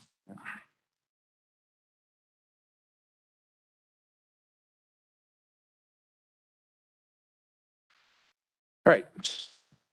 Supervisors, you can either make a recommendation, motions, or you can I'll make a motion. choose to wait. I'll make a motion. Okay, First of Supervisor, all, go ahead. thank you Supervisor Valley for your comments. I think we do better. We work as a team.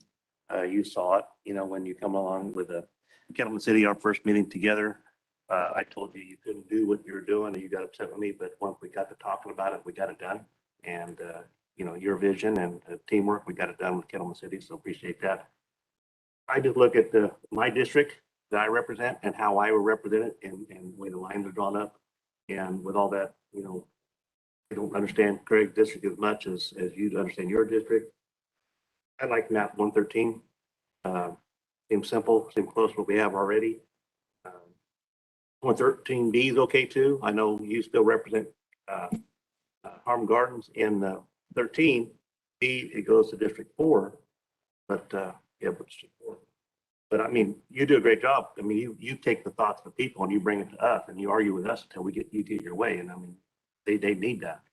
That's why I'm going to go with map 113 and make a motion to approve that one. You take Okay, we have a motion on the table. Is there a second?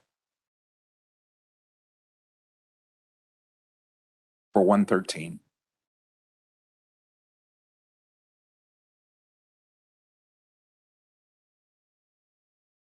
I just did 113. If there's no second, I'd like to have discussion on 113. Okay. I'm okay with 113B2. I'm just bringing 113 back right now. And that there was a comment earlier during public comment about not eye-to-eye contact, but when someone sparks an interest, I bring up the map to look at what she's talking about on the map. So I'm sorry if I offended anybody by that, but a lot of maps in there trying to digest it all.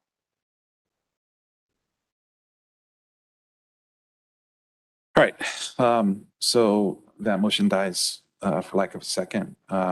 We are back to just ground zero for any further discussion. Mr. Chairman, if I could be recognized, thank you, Mr. Chair. The 113B, I do want to thank the board for for everyone's support they gave to staff to take a look at this. And 113B, all we did was move Home Garden into District 4 to look at the increase in Latino CVAT. And it does take it to 57%. So we're public map 101 is 74% District 2 and 6% Latino CVAP in District 4. This modified version of public map 113B has 73% CVAP in 2 and 57% in 4. So it decreases by 3 percentage points there. So to note that, going back to public map 101, Mr. Chair, I won't be able to sleep tonight if I didn't take my best shot at it. And with public map 101 again, I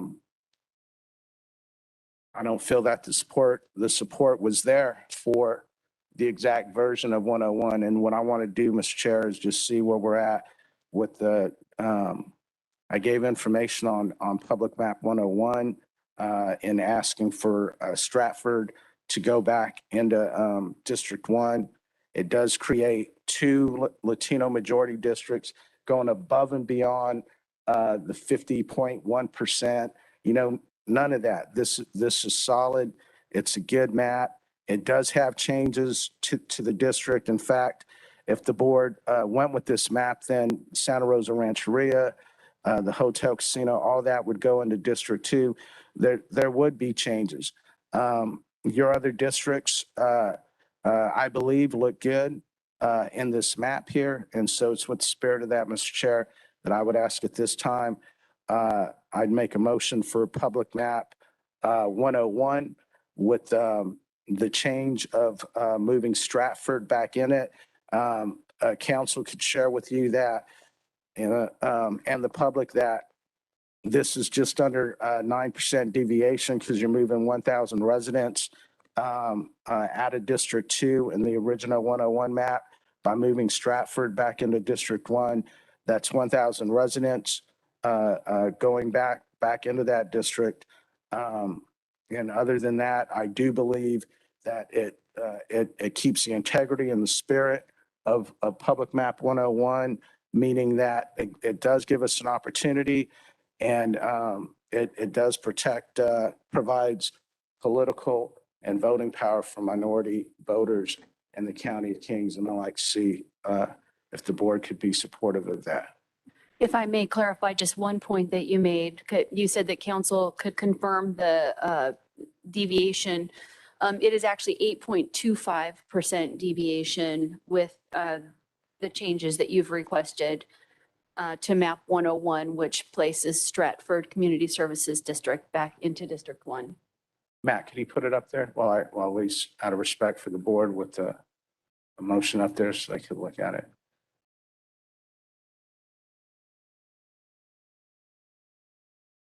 Mr. Chair, I do want to just add that I think, you know, this modification also, you know, we do have to have compromise. We can't always just, you know, plow ahead. The information is good. The energy is there. I think it gets us to this point here today. I appreciate Public Map 101. I wish that was something that we could get support on. I don't feel it is. And so this is the best that I could do here to try to show listening to the public and taking your voice and making the motion from the dais on there. And I hope you appreciate that the data stays the same on there too with the 74 and the 60.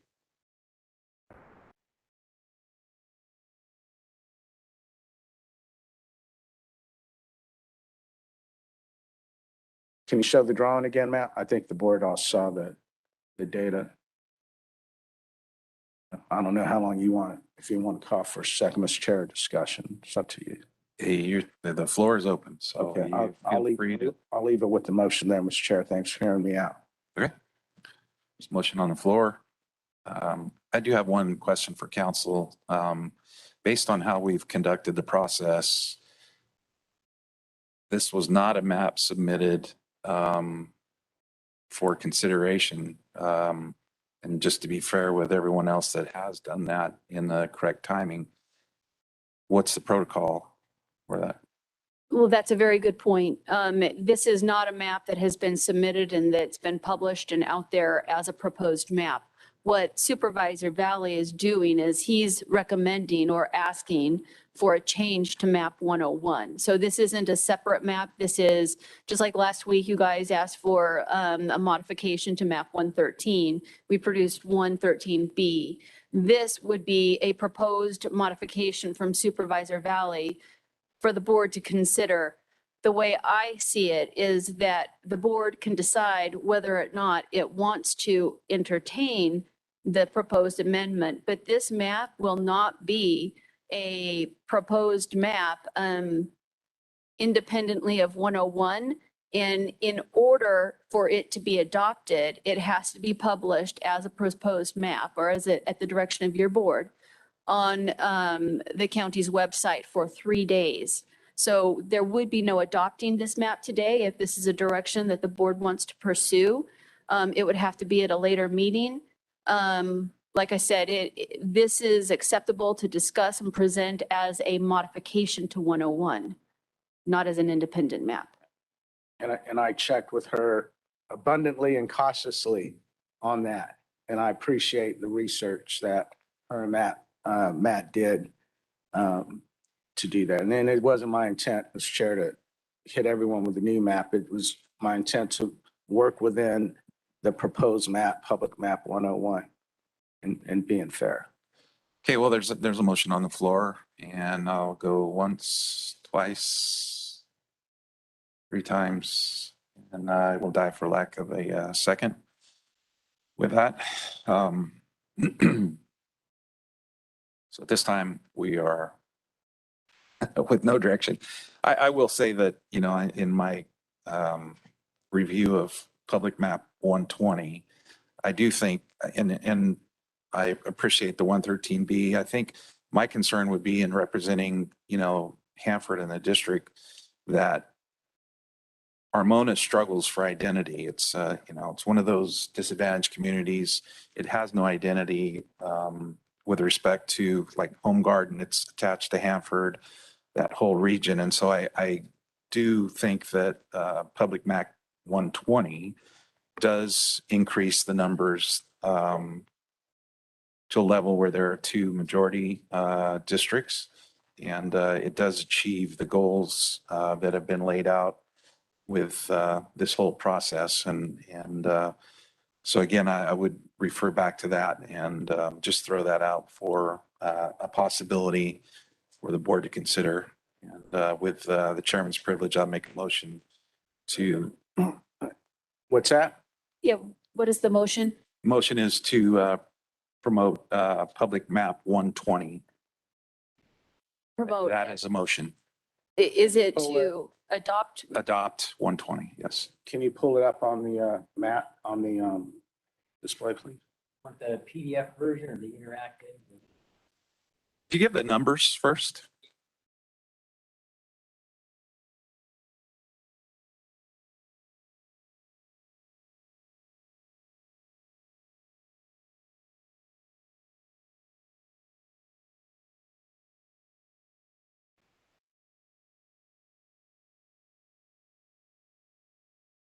So again, it gives, you know, 2 districts. It achieves the goals of the requirements, I think, of everything that we've done here.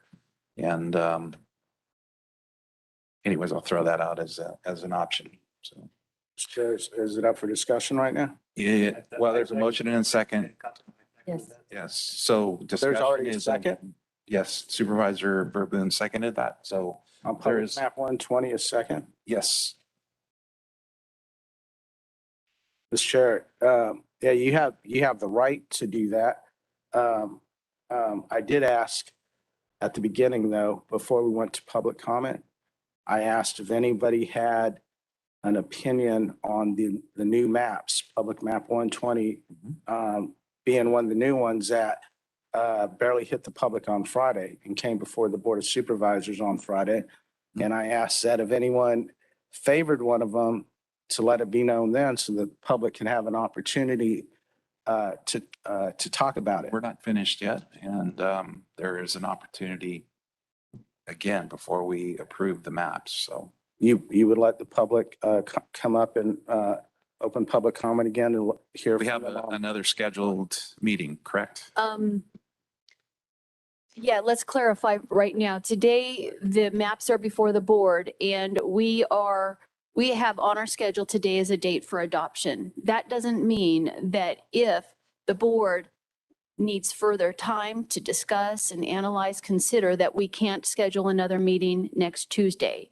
It is kind of held in reserve in case it's needed.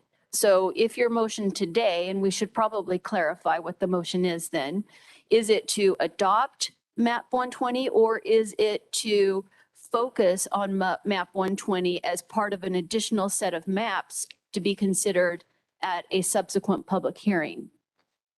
For me, it's approval. I've heard, I think the whole board has heard the direction, of public testimony. And for me, I understand it. I'm trying to meet that goal. And so with that, my motion stands. My motion, the second stands as well, and I know that the little registry, they need to get a map done ASAP, and we're getting close to the holidays, and so we need to get to work on it. He needs a map today.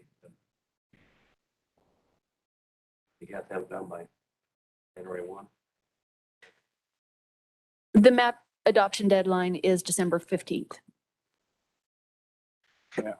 Yeah, we still have the padded effort of next Tuesday. There's no rush today. Matt, could you at least put the map up on the screen, please?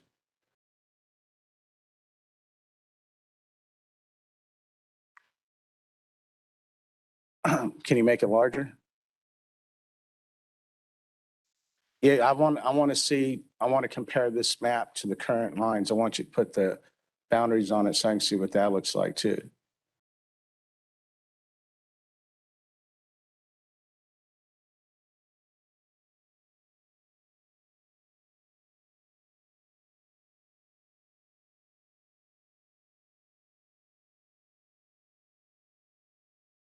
Excuse me. Please, your time for public comment is over. So you can. Yeah, all right. This is the warning. Map 120, public home on time, 120, does that separate the home garden? No. Leaves it intact. Yeah, you gotta go here to see it real close. Is there anyone that wants to claim public map 120?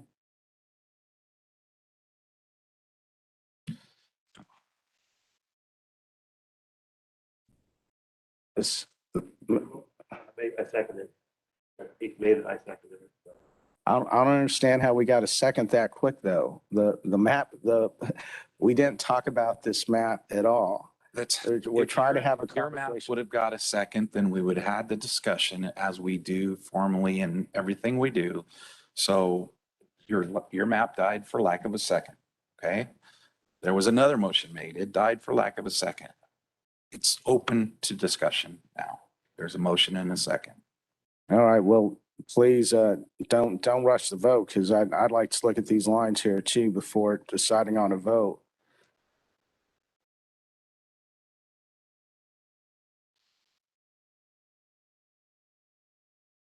Mr. Chair, the one thing though, is you say it meets the goal of 2 Latino majority districts. It takes District 4 down to 52%.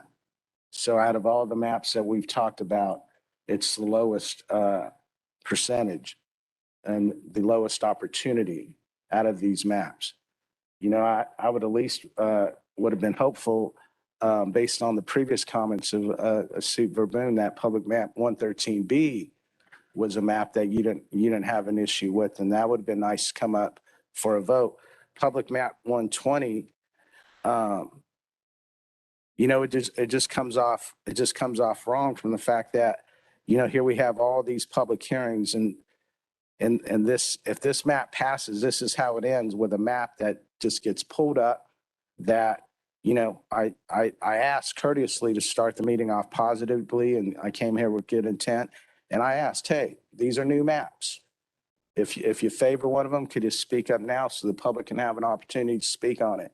And you didn't. And it just doesn't, it doesn't come off right. And that's where I just understand how the public who's here today, I feel their disappointment in it. And so when I talk, again, it's not me against you. It's just somebody has to be up here to represent that. And that's not fair. It doesn't come off as honest, doesn't come off as any form of spirit of integrity to pull this map up right now at the end after all the discussion that we're trying to have. You know, at least 113B would have been a nice conversation to have. And there was a motion and it died for lack of a second. But I'm we didn't, trying to bring something forward that meets the margins, meets the laws, and it's on the table. yeah, All and right. Mr. Chair, just for correction, we didn't do 113B yet. My modification was for public map 101. 113B, we hadn't voted on, and this was actually a focus map. So I guess before the vote, since we have a second, I would just ask my colleagues to please vote no on this. This is not the way that this should end. This is not a good public move. I ask for your respectfully for your no vote on the motion so we can come back and talk about public map 113B. Thank you, Mr. Chair. Thank you. All right, with that, any further discussion? With that, Madam Clerk, would you please call roll? Joe Nevs, No. Richard Valley, No. Doug Verboen, Craig Peterson, Aye. Richard Fagundes. Okay, motion passes 3-2. We have an approved map to bring forward through this process. We thank you all for your time and your investment. All right, next up, we have a public hearing.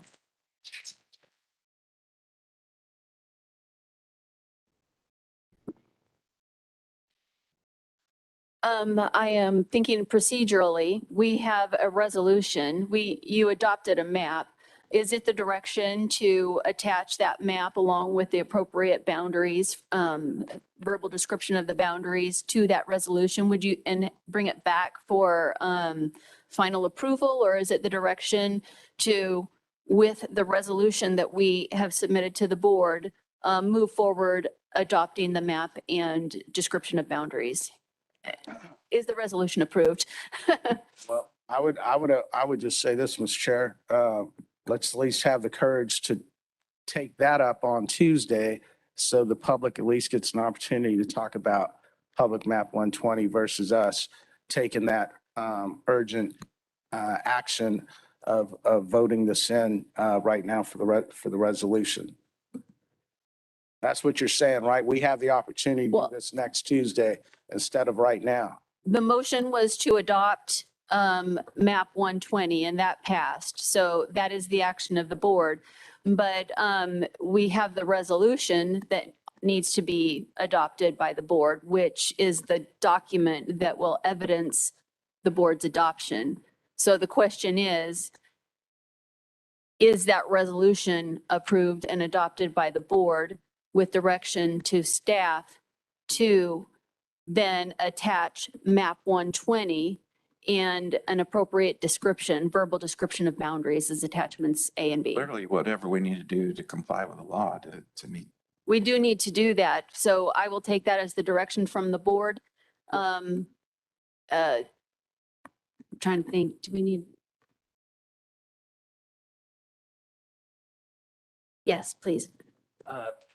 Members of the board, Jim Sanchez, special counsel. Just in terms of your legislative action, fundamentally, that's the issue presented here. And it's typically identified with either an ordinance or a resolution. In this case, a resolution was included in your packet. That resolution contains the actual adoption. The map you acted on today and approved as a majority can be attached to that resolution and deemed adopted as a whole, or you have the option of deferring it to next week to have the resolution come back.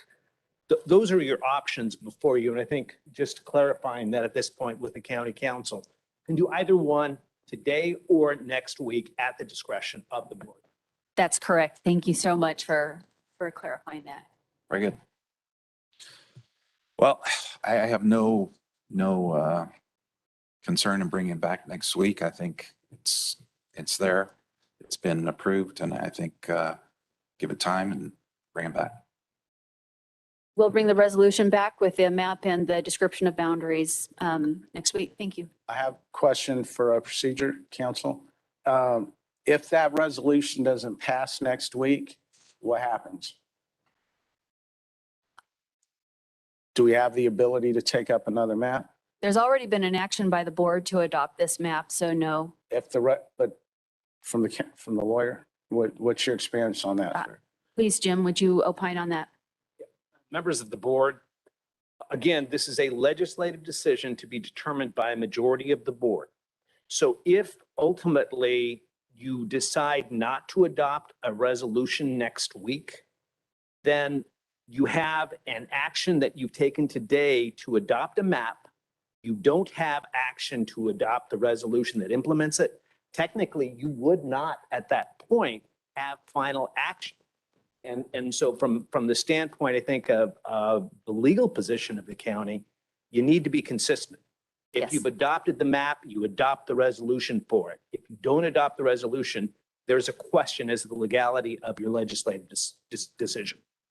That's correct. And I would add, if there is not a map adopted by the 15th, then your board loses the jurisdiction to adopt a map, and it's vested in the court.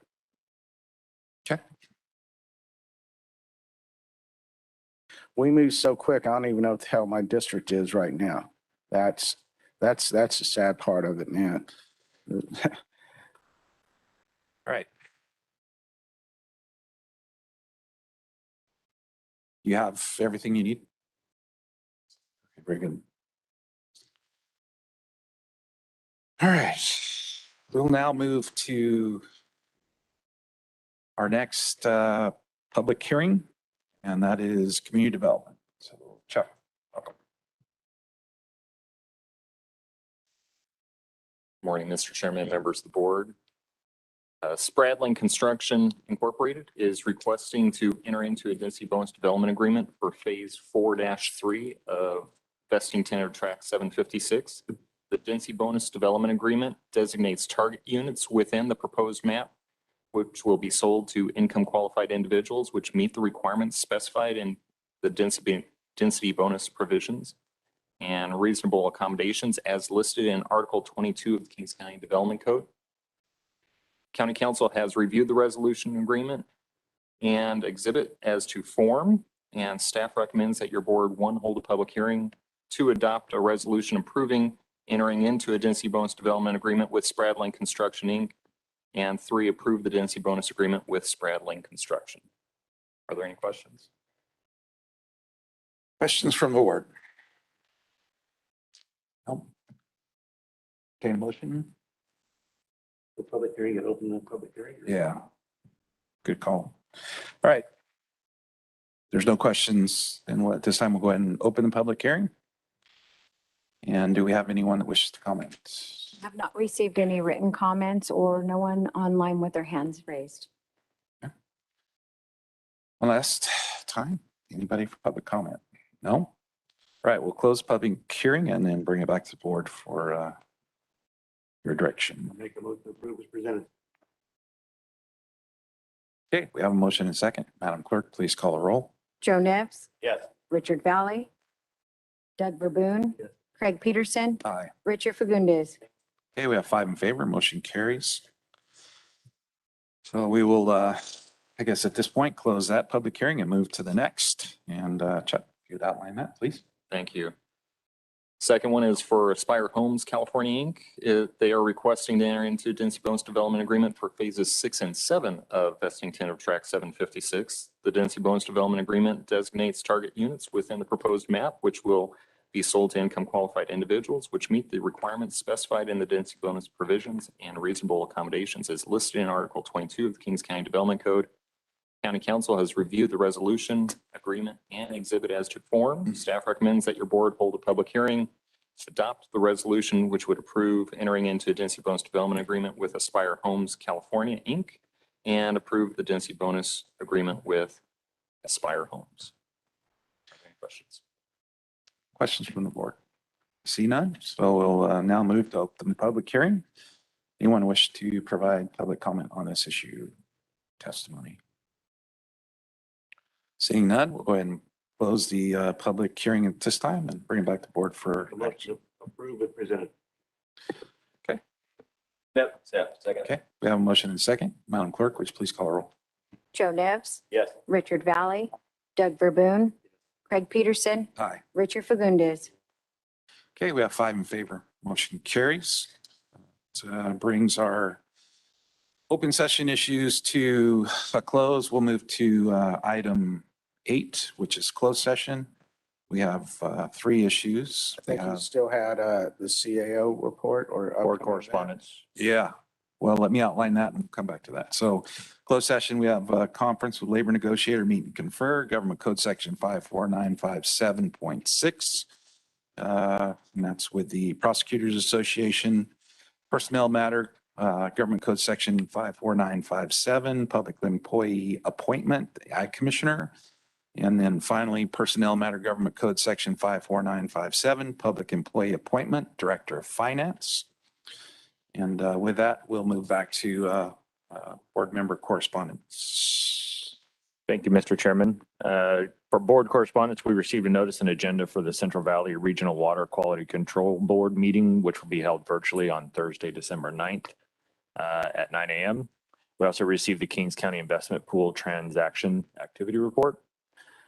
For upcoming meetings and events, there's the Christmas Cozy Feet Slipper Sock Drive. Child Support is collecting slipper socks to donate to seniors in Kings County. Skid-proof slipper socks dropped off locations are the Child Support Services or the Job Training Office with a deadline of December 15th. Kicks for CASA. The Kings County firefighters are collecting shoes for children in need through CASA. New shoes drop-off locations are at J.H. Tackett, Save Mart, and Senator Melissa Hurtado's Hanford District Office. The deadline is December 10th. Then also the Kings County Firefighters Association has partnered with the U.S. Marine Corps for their annual Toys for Tots toy drive. Toys or unwrapped toys can be dropped off at Station 5 at 11235 14th Avenue in Armona, and the deadline is December 15th. For upcoming agenda items, admin has 3 items: Assembly Bill 1869 annual allocations and the 9th amendment to the tolling and waiver agreement with DWR. We also have a Kettleman City Reserve Trust transfer. The assessor clerk recorder has an agreement with TREP Incorporated for transfer verification software. Behavioral Health has an advanced step higher request. County Council has the Tulare Lake Reclamation District number 761 conflict of interest code, an appointment of directors to the Corcoran Irrigation District. The Department of Finance has statement of investment policy and delegation of investment authority to the Director of Finance. The Fire Department has a declaration and sale of surplus equipment and donation of equipment. Health has 2 items: the COVID-19 update and farm and branch solid waste cleanup. And then Human Resources has the County Service Awards presentation. Job Training Office has an agreement with Adventist Health for training services. Public Works has an increase in capital improvement projects. And then the Sheriff's Office has an agreement with California Department of Parks and Recreation and an accompanying resolution. And that concludes that report. All right, With that, anything further to come before the board at this time? Seeing none, we'll move to closed session. You take us.